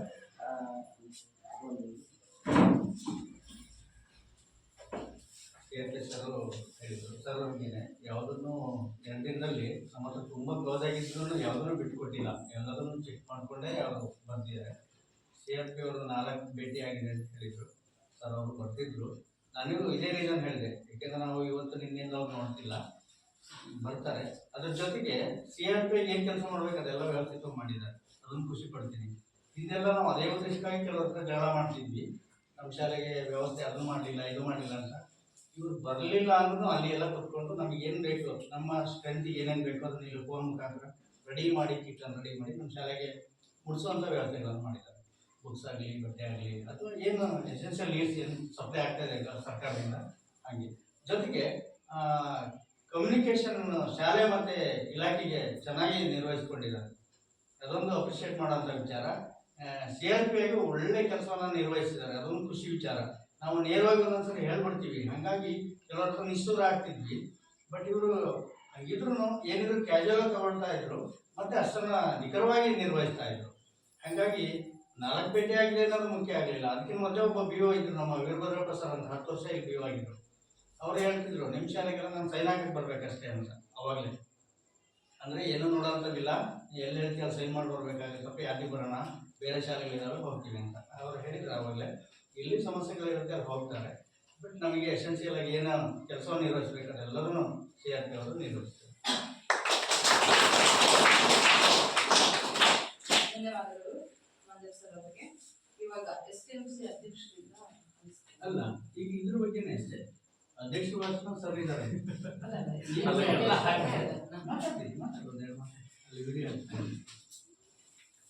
ಈ ಸಮೂಹ ಸಂಶೋಧನಾ ನಿರ್ದೇಶನ ಈ ಗ್ರಾಮ ಸಭೆಗೆ ಆಗಿದ್ದ ಎಲ್ಲ ಅಧಿಕಾರಿಗಳು ಹಾಗೂ SDMC ಸದಸ್ಯರು ಮತ್ತು ಪೋಷಕ ವೃಂದದವರು, ಶಿಕ್ಷಕ ವೃಂದದವರು ಮತ್ತು ಮಕ್ಕಳಿಲ್ಲ. ಈ ದಿವಸ ನಮ್ಮ ಸಂಶೋಧನಾ ಇಲಾಖೆಯ ಅಧಿಕಾರಿಗಳು ಎಲ್ಲ ಈ ಶಾಲೆಯಲ್ಲಿ ನಡೀತಕ್ಕಂಥ ಪ್ರತಿಯೊಂದು ಆಗುಹೋಗು ಬಗ್ಗೆ ದಾಖಲೆಗಳನ್ನು ಪರಿಶೀಲನೆ ಮಾಡಿದಾಗ ಪ್ರತಿಯೊಂದು ನಮ್ಮ ಶಾಲೆ ಶಿಕ್ಷಕರು, ಮುಖ್ಯ ಶಿಕ್ಷಕರು ರವಿ ಸರ್ ಅವರು ಅಷ್ಟು ಅಚ್ಚುಕಟ್ಟಾಗಿ ಕ್ಲೀನಾಗಿ ಈ ಕಾರ್ಯ ನಿರ್ವಹಿಸಿದ್ದಾರೆ. ಅದರಿಂದ ಯಾವುದೇ ಒಂದು ನಾವು SDMC ಅಧ್ಯಕ್ಷರಾಗಿರೋದು, ಅವರು ಮುಖ್ಯ ಶಿಕ್ಷಕ ಆಗಿರೋದು, ಯಾವುದೇ ಒಂದು ಲೋಪದೋಷ ಮಾಡದೇನೆ ಈ ಶಾಲೆಗೆ ಒಳ್ಳೆ ರೀತಿಯ ಉತ್ತಮ ಒಂದು ದಾಖಲೆಯನ್ನು ನಿರ್ವಹಣೆ ಮಾಡಿದ್ದಾರೆ.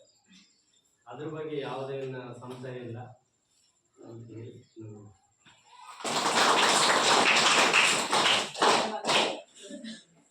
ಈಗ ಉಪಾಧ್ಯಕ್ಷರು ಮತ್ತೆ ಪೋಷಕರು ಯಾರಾದ್ರು ಅಭಿಪ್ರಾಯ? ಸರಿ, ಈಗ ಗ್ರಾಮ ಪಂಚಾಯತಿ ಸದಸ್ಯರಾಗಿರ್ತಕ್ಕಂಥ ವೇದಿಕೆ ಮೇಲಿರುವಂತಹ ಎಲ್ಲ ಗಣ್ಯರೇ, ಶಾಲಾ ಗುರು ಶಿಕ್ಷಕ ವೃಂದದವರೇ, SDMC ಸದಸ್ಯರುಗಳೇ ಹಾಗೂ ಪೋಷಕ ವೃಂದದವರೇ, ವಿದ್ಯಾರ್ಥಿಗಳೇ, ಈ ಸಾಮಾಜಿಕ ಲೆಕ್ಕ ಪರಿಶೋಧನೆ ನಮ್ಗೆ ಪಂಚಾಯತಿಲಿ ಯಾವ ವರ್ಷ ಮಾಡ್ತಾ ಇದ್ರು. ಈ ಸತಿ ಸ್ಕೂಲ್ಗಳಿಗೆ ಮಾಡ್ತಾ ಇದಾರೆ. ಇದು ಅವ್ರು ಏನ್ ಮಾಡ್ತಾರೆ ಅಂದ್ರೆ, ಅವ್ರ ಹತ್ರ ಯಾವುದೇ ಅನುದಾನ ಇರೋದಿಲ್ಲ. ಅವರು ಯಾವ ಅನುದಾನವನ್ನ ನಾವಿಲ್ಲಿ ಬಳಕೆ ಮಾಡಿದೀವೋ ಅದು ಸರಿ ಇದೆಯಾ ಇಲ್ಲ ನೋಡೋದಷ್ಟೇ ಅವ್ರ ಕೆಲಸ. ಅಂದ್ರೆ ಅದು ಸರಿ ಇಲ್ಲ ಅಂದ್ರೆ ಅದನ್ನ ಸರ್ಕಾರಕ್ಕೆ ಅವರು ಒಂದು ಕಳಿಸ್ತಾರೆ. ಇದು ಅವ್ರಿಗೆ ಒಂದು ಅದನ್ನ ಮತ್ತೆ ನೆಕ್ಸ್ಟ್ ಸರಿ ಮಾಡಿಸೋಂತ ವ್ಯವಸ್ಥೆ ಅವ್ರ ಹತ್ರ ಇರುತ್ತೆ. ಈಗ ನಮ್ಗೆ ಶಾಲೆಗೆ ಬರುವಂತ ಅನುದಾನಗಳೇ ಕಡಿಮೆ. ಈ ಸರ್ಕಾರಿ ಅನುದಾನಗಳಲ್ಲಿ ಈ ಸತಿಯಿಂದ ತುಂಬಾ ಕಡಿಮೆ ಇದೆ. ನಮ್ಗೆ ಈ ಸ್ಕೂಲ್ಗೆ ಹೆಂಗಿದೆಯೋ ನಮ್ಮ ಪಂಚಾಯತಿಗಳು ಹಂಗೆ ಇದೆ. ಯಾಕಂದ್ರೆ ಮೂಲವಾಗಿ ಅಂದ್ರೆ ಈಗ ನಮ್ಗೆ ಈಗ ಇದ್ರಲ್ಲಿ ವ್ಯವಸ್ಥೆ ಹೆಂಗೆ ಅಂದ್ರೆ, ನಮ್ಮ ಮನೇಲಿ ಅಡಿಕೆ ಜಾಸ್ತಿ ಬೆಳೆದ್ರೆ ನಮ್ಗೆ ಯಾಕೆ ಜಾಸ್ತಿ ದುಡ್ಡು ಸಿಗುತ್ತೋ ಪಂಚಾಯತಿ ಕೂಡ ಹಾಗೆ. ಪಂಚಾಯತಿಲಿ ಅದರದೇ ಆದ ರೆವಿನ್ಯೂ ಇದ್ರೆ ಮಾತ್ರ ಅದು ಜಾಸ್ತಿ ಡೆವಲಪ್ಮೆಂಟ್, ಜಾಸ್ತಿ ಆದಂತ ಸಪೋರ್ಟ್ ಸಿಗುತ್ತೆ. ಪಂಚಾಯತಿ ಬರುವಂತ ವ್ಯಾಪ್ತಿಯಲ್ಲಿ ಬರುವಂತ ಶಾಲೆಗಳಿಗೆ ಇರ್ಬೋದು, ಯಾವುದೇ ಸಾರ್ವಜನಿಕ ಒಂದು ವ್ಯವಸ್ಥೆ ಇರ್ಬೋದು. ಅದಕ್ಕೆ ನಮ್ಮಲ್ಲಿ ಭೌಗೋಳಿಕವಾಗಿ ತುಂಬಾ ದೊಡ್ಡ ಗ್ರಾಮಗಳು ನಮ್ಮಲ್ಲಿ, ಯಾಕಂದ್ರೆ ಜನಸಂಖ್ಯೆ ತುಂಬಾ ಕಮ್ಮಿ ಇದೆ. ಅದು ಬೇರೆ ನಮ್ಮ ಮುತ್ತೂರು ಒಂಥರ ವಿಚಿತ್ರವಾದ ಗ್ರಾಮನೇ ಅಂತಾನೆ ಹೇಳ್ಬೇಕು. ಯಾಕಂದ್ರೆ ನಮ್ಮ ಊರಲ್ಲಿ ಹೆಂಗಿದೆ ಅಂದ್ರೆ ಸರ್, ಒಬ್ರದ್ದು 65 ಎಕರೆ ಇದೆ ಖಾತೆ.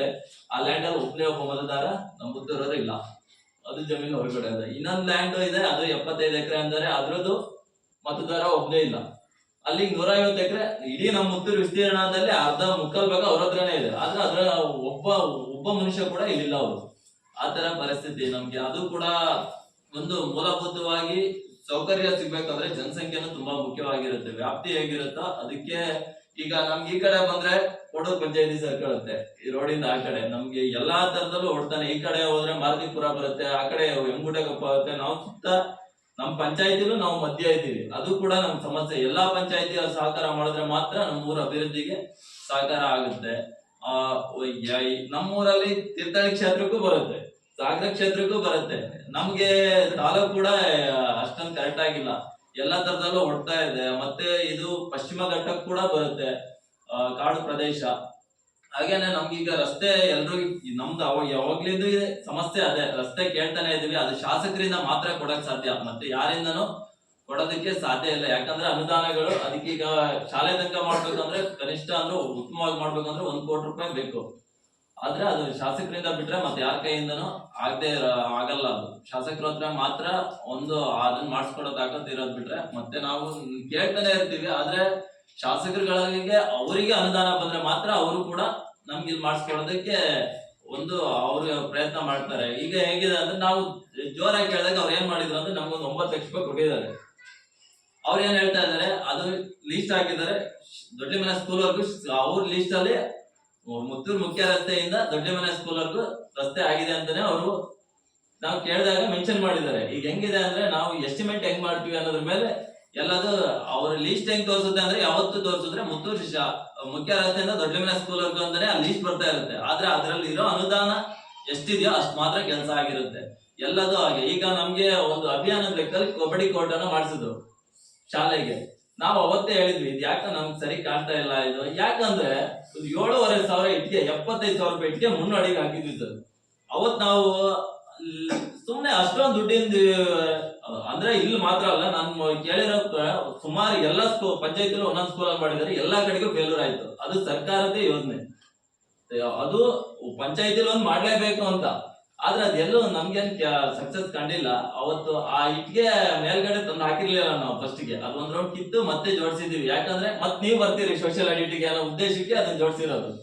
ಇಲ್ಲ ಅಂದ್ರೆ ಕ್ರಿಕೆಟ್ ಆಡೋದಕ್ಕೆ ಅಂತ ಹುಡುಗರು ಒಂದ್ ರೌಂಡ್ ಕಿತ್ತಿದ್ರು, ಅದನ್ನ ಕಿತ್ತಿಲ್ಲ ಅಂದ್ರೆ ನೀವು ಮತ್ತೆ ಕೇಳ್ತೀರಾ ಬಂದು ಯಾಕೆ ಹಾಕಿಲ್ಲ ಅಂತ. ಆ ಇಟ್ಗೆ 20,000 ಅದು ಸುಮ್ನೆ, ಅದು ಪೂರ್ತಿ ಡೆಡ್ ಅಮೌಂಟ್ ಅದು. ಮತ್ತೆ ಸರ್ಕಾರ ಶಾಲೆ ಮಕ್ಕಳಿಗೆ ಶಾಲೆಗೆ ದಾಖಲಾತಿ ಕಮ್ಮಿ ಆಗ್ತಾ ಇದೆ ಅಂತ ಹೇಳಿದ್ರಿ. ಇದಕ್ಕ ನೇರವಾಗಿ ಹೊಣೆ ಸರ್ಕಾರನೇ ನನ್ನ ಪ್ರಕಾರ. ಯಾಕಂದ್ರೆ ಸರ್ಕಾರ ಕೆಲವೊಂದು ಪ್ರೈವೇಟ್ ಸ್ಕೂಲ್ಗಳಿಗೆ ಮಾತ್ರ CBSE ಸಿಲೆಬಸ್ ಅಂತ ಈಗ ಮಾಡ್ತಾ ಇದ್ದಾರೆ, ಅವ್ರಿಗೆ ಪರ್ಮಿಷನ್ ಕೊಡ್ತಾ ಇದ್ದಾರೆ. ಯಾಕೆ? ದೊಡ್ಡವ್ರ ಮಕ್ಕಳು ಮಾತ್ರ ಈಗ ನೀಟ್ CET ಎಕ್ಸಾಮ್ ಬರೀತಾರೆ, ಆಲ್ಮೋಸ್ಟ್ ಆಲ್ ಪಾಸ್ ಆಗೋರು ಯಾವಾಗ್ಲೂ CBSE ಅವರೇ ಇರ್ತಾರೆ. ಯಾಕಂದ್ರೆ ಅವ್ರು 2 ವರ್ಷ ಮುಂದೆ ಇರ್ತಾರೆ ಈ ಮಕ್ಳಿಗಿಂತ. SLC ಮಕ್ಳು ಇಲ್ಲಿ ಏನು ಓದಿರ್ತಾರೋ ಅದನ್ನ ಅವ್ರ PU ಮಕ್ಳು ಆಲ್ರೆಡಿ SLC ಮಕ್ಳು PU ಮಕ್ಳು ಇಲ್ಲಿ ಓದೋದನ್ನ ಅವ್ರ SLC ಓದಿರ್ತಾರೆ. ಅದಕ್ಕೋಸ್ಕರ ಯಾಕೆಂದ್ರೆ ಡಾಕ್ಟರ್ ಇಂಜಿನಿಯರ್ ಗಳ ಮಕ್ಳು ಯಾಕೆ ದೊಡ್ಡವರಾಗ್ತಾರೆ ನಮ್ಗೆ ಹಿಂದೆಲ್ಲ ಗೊತ್ತಿರ್ಲಿಲ್ಲ. ನಾವು ಯಾಕಂದ್ರೆ ಇದೇ ಮಕ್ಳು ಇದೇ ಸ್ಕೂಲಲ್ಲೇ ಓದೋರು ನಾವು. ಹಂಗಾಗಿ ನಮ್ಗೆ ಇದು ಯಾಕೆ ಹಿಂಗಾಗುತ್ತೆ ಅನ್ನೋದು ನಮ್ಗೆ ಏನು ಐಡಿಯಾ ಇರ್ಲಿಲ್ಲ. ಈಗ ನಮ್ಗೆ ಈಗ ತಲೆ ಬರ್ತಾ ಇದೆ ಯಾಕೆ ಹಿಂಗಾಗುತ್ತೆ ಅಂದ್ರೆ, ಅವರು CBSE ಓದಿರ್ತಾರೆ 2 ವರ್ಷ, ಈ ಮಕ್ಳಿಗೆ ಆ ಮಕ್ಳಿಗೆ 1 ಮಾರ್ಕ್ಸ್ 1.1 ಮಾರ್ಕ್ಸ್ ಕೂಡ ಒಂದು ದೊಡ್ಡ ಇದ್ರಲ್ಲಿ ಕೌಂಟಿಂಗ್ ಬರುತ್ತೆ. ಅದಕ್ಕೋಸ್ಕರ ನಮ್ಗೆ ಇಲ್ಲಿ ಸರ್ಕಾರ ಎಲ್ಲಾ ಮಕ್ಕಳಿಗೂ ಒಂದೇ ತರದ ಶಿಕ್ಷಣನ, ಬಡವರಿಗೆ ಇರ್ಬೋದು, ಬಡವರು ಅಂತಲ್ಲ, ಸರ್ಕಾರಿ ಶಾಲೆಯಲ್ಲಿ ಇರ್ಬೋದು, ಪ್ರೈವೇಟ್ ಶಾಲೆ ಆಗಿರ್ಬೋದು, ಒಂದೇ ತರ ಶಿಕ್ಷಣನ ಕೊಡ್ಬೇಕು. ಅವಾಗ ಮಾತ್ರ ಎಲ್ಲಾ ಮಕ್ಳನ್ನು ಒಂದೇ ತರ ನೋಡಿದ್ರೆ ಮಾತ್ರ ಎಲ್ಲಾ ಮಕ್ಕಳು ಒಂದು ಅವಕಾಶನ ಬಳಸ್ಕೊಳ್ಳೋದಕ್ಕೆ ಈಸಿ ಆಗುತ್ತೆ. ಇಷ್ಟು. ಮತ್ತೆ ನನ್ನ ಪಂಚಾಯತಿ ಬರೋ ಅನುದಾನದಲ್ಲಿ ಈಗ ನಮ್ಮ ಸ್ಕೂಲ್ಗೆ ಅವತ್ತು ರವಿ ಮಾಸ್ಟರ್ ಹೇಳಿದ್ರು, ಈಗ ಸ್ಕೂಲ್ ಹೆಂಗಿದೆ ಅಂದ್ರೆ ಅದಕ್ಕೆ 24,000 ಇಟ್ಟಿರೋದು ನಾನು. ಯಾವ್ದು ಸ್ಕೂಲ್ ಮಾಡಿಗೆ 23,000 ರೂಪಾಯಿ ಮೆಟೀರಿಯಲ್ ಆಯ್ತು, ತರೋದಕ್ಕೆ 23,000 ಮೆಟೀರಿಯಲ್ ಆಯ್ತು. ಇಲ್ಲೇ ಓದಿದ ಹುಡುಗರು ಈ ಕಡಿಮೆ ಕೆಲಸ ಮಾಡ್ಕೊಟ್ಟಿದ್ದಾರೆ. ನಾವು ನಮ್ಮ ಪ್ರಯತ್ನದಲ್ಲಿ ನಾವು ಮಾಡ್ಕೊಟ್ಟಿದೀವಿ. ಶಾಲೆ ಪೇಂಟಿಂಗ್ ಮಾಡಿಸ್ಕೊಟ್ವಿ, ಯಾವಾಗ್ಲೂ ಹಿಂಗೆ ಆಯ್ತು. 30,000 ಪೇಂಟೇ ತರಕ್ಕೆ 30,000 ಆಯ್ತು ಅಷ್ಟು ಬಿಲ್ಡಿಂಗಿಗೆ. ಆದ್ರೆ ನಿಮ್ಮ ಎಸ್ಟಿಮೇಟ್ ಪ್ರಕಾರ ಹೆಂಗಿರುತ್ತೆ ಅಂದ್ರೆ ಒಂದೇ ಬಿಲ್ಡಿಂಗ್ ಪೇಂಟ್ ಮಾಡಿಸು ಅಂತ ಹೇಳಿದ್ರು ನಿತಿನ್ ಸರ್. ನೀನು ಒಂದೇ ಬಿಲ್ಡಿಂಗ್ ಪೇಂಟ್ ಮಾಡೋ, ಇಡೀ ಅದೇ ಅಮೌಂಟ್ ಅಲ್ಲಿ ಅಷ್ಟು ಸ್ಕೂಲ್ಗೂ ಪೇಂಟ್ ಮಾಡಿಸ್ಕೊಟ್ಟಿದೀವಿ ನಾವು. ಅಂದ್ರೆ ನಾನು ಯಾಕೆ ಮಾಡಿದ್ದೀನಿ ಅಂದ್ರೆ, ನಾನು ಈ ಸ್ಕೂಲಲ್ಲಿ ಓದಿದ್ದು, ನಾನೊಬ್ಬ ಕಾಂಟ್ರಾಕ್ಟರ್ ಆಗಿದ್ರೆ ನನ್ ಬಿಲ್ಡಿಂಗ್ ಒಂದೇ ಇರ್ತಿತ್ತು, ಒಂದಕ್ಕೆ ಮಾತ್ರ ಪೇಂಟ್ ಮಾಡಿಸ್ತಿದ್ದೆ. ಯಾಕಂದ್ರೆ ನನ್ನೂರ್ ಸ್ಕೂಲು, ನಾವು ಓದಿರೋ ಸ್ಕೂಲು ಚೆನ್ನಾಗಿರ್ಲಿ, ನಮ್ಮೂರ್ ಮಕ್ಕಳು ಮುಂದೆ ಒಳ್ಳೆ ಭವಿಷ್ಯ ಇರ್ಲಿ, ಒಳ್ಳೆ ಹುದ್ದೆಗೆ ಹೋಗ್ಲಿ ಅನ್ನೋದು ನಮ್ದು ಒಂದು ಕನಸಿರುತ್ತೆ. ಅದಕ್ಕೋಸ್ಕರ ನಾವು ಸಹಕಾರ ಕೊಡ್ತೀವಿ. ನಮ್ಮಲ್ಲಿ ನಮ್ ಕಡೆಯಿಂದ ಯಾವ್ದು ಲೋಪ ಆಗಿಲ್ಲ ಅನ್ಕೊಂತೀವಿ. ಆದ್ರೇನು ನಿಮ್ಗೆ ಅದೇನಾದ್ರು ಅನ್ಸಿದ್ರೆ ಹೇಳ್ಬೋದು. ಈ ಕಾಂಪೌಂಡ್ ವಿಚಾರದಲ್ಲಿ NRG ಅಲ್ಲಿ ನಮ್ಗೀಗ ಸಿಗ್ತಾ ಇಲ್ಲ. ಯಾಕಂದ್ರೆ ಇದನ್ನ NRG ಯಾಕೆ ಸಿಗ್ತಾ ಇಲ್ಲ ಅಂದ್ರೆ ಗವರ್ಮೆಂಟ್ ಇಂದಾನೇ ಸಿಗ್ತಾ ಇಲ್ಲ. ನಮ್ಗೆ ಇನ್ನೊಂದು ರೇಷಿಯೋ ಕೂಡ ಪಂಚಾಯತಿಲಿ 60-40 ರೇಷಿಯೋ ಅಂತ ಮೇಂಟೈನ್ ಆಗ್ಬೇಕು ಅಂತ. ಈಗ ಹೆಂಗಿದೆ ಅಂದ್ರೆ ಸರ್ಕಾರದ ಸಂಬಳ 370 ರೂಪಾಯಿ ಇದೆ, ಅದಕ್ಕೆ ನಮ್ಮಲ್ಲಿ ಯಾರು ಕೆಲ್ಸಕ್ಕೆ ಬರಲ್ಲ. ಮೈನ್ ಪ್ರಾಬ್ಲಮ್ ಅಂದ್ರೆ ಈಗ ಉದ್ಯೋಗ ಖಾತ್ರಿ ಕೆಲಸ ಹೆಂಗಿದೆ ಅಂದ್ರೆ 100 ರೂಪಾಯಿಗೆ ನಾವು ಬಳಸ್ಕೋಬೇಕು ಅಂದ್ರೆ 60 ರೂಪಾಯಿ ಒಬ್ಬ ಮನುಷ್ಯನಿಗೆ ಕೂಲಿಯಾಗಿ ಪಾವತಿ ಮಾಡಿದ್ರೆ ಮಾತ್ರ 40 ರೂಪಾಯಿ ನಾವು ಸಪ್ಲೈ ಬಿಲ್ ಅನ್ನ ತಗೊಳ್ಳೋದಕ್ಕೆ ಸಾಧ್ಯ. ಅದು ಕೂಡ ಒಂದು ರೂಲ್ಸ್ ಇದೆ ನಮ್ಮಲ್ಲಿ. ಅತಿ ಹೆಚ್ಚಿನ ಈ ಕಾಮಗಾರಿಗಳು ನಡೆದ್ರೆ ಮಾತ್ರ ನಮ್ಗೆ ಅಮೌಂಟ್ ಜಾಸ್ತಿ ಬರುತ್ತೆ ಪಂಚಾಯತಿಗೆ. ಆದ್ರೆ ಅದನ್ನ ತಗೊಳಕ್ ನಮ್ಗೆ ಆಗ್ತಾ ಇಲ್ಲ. ಯಾಕಂದ್ರೆ ಜನ ಇಲ್ಲಿ ಇವತ್ತಿನ ಪರಿಸ್ಥಿತಿಲಿ ಆತರ NRG ಕೆಲ್ಸಕ್ಕೆ ಬರೋದು ಸ್ವಲ್ಪ ಕಡಿಮೆನೇ ಆಗಿದೆ. ಮತ್ತೆ ಇವಾಗಿನ ರೂಲ್ಸ್ ಗಳು ತುಂಬಾ ಸ್ಟ್ರಿಕ್ಟ್ ಇದೆ.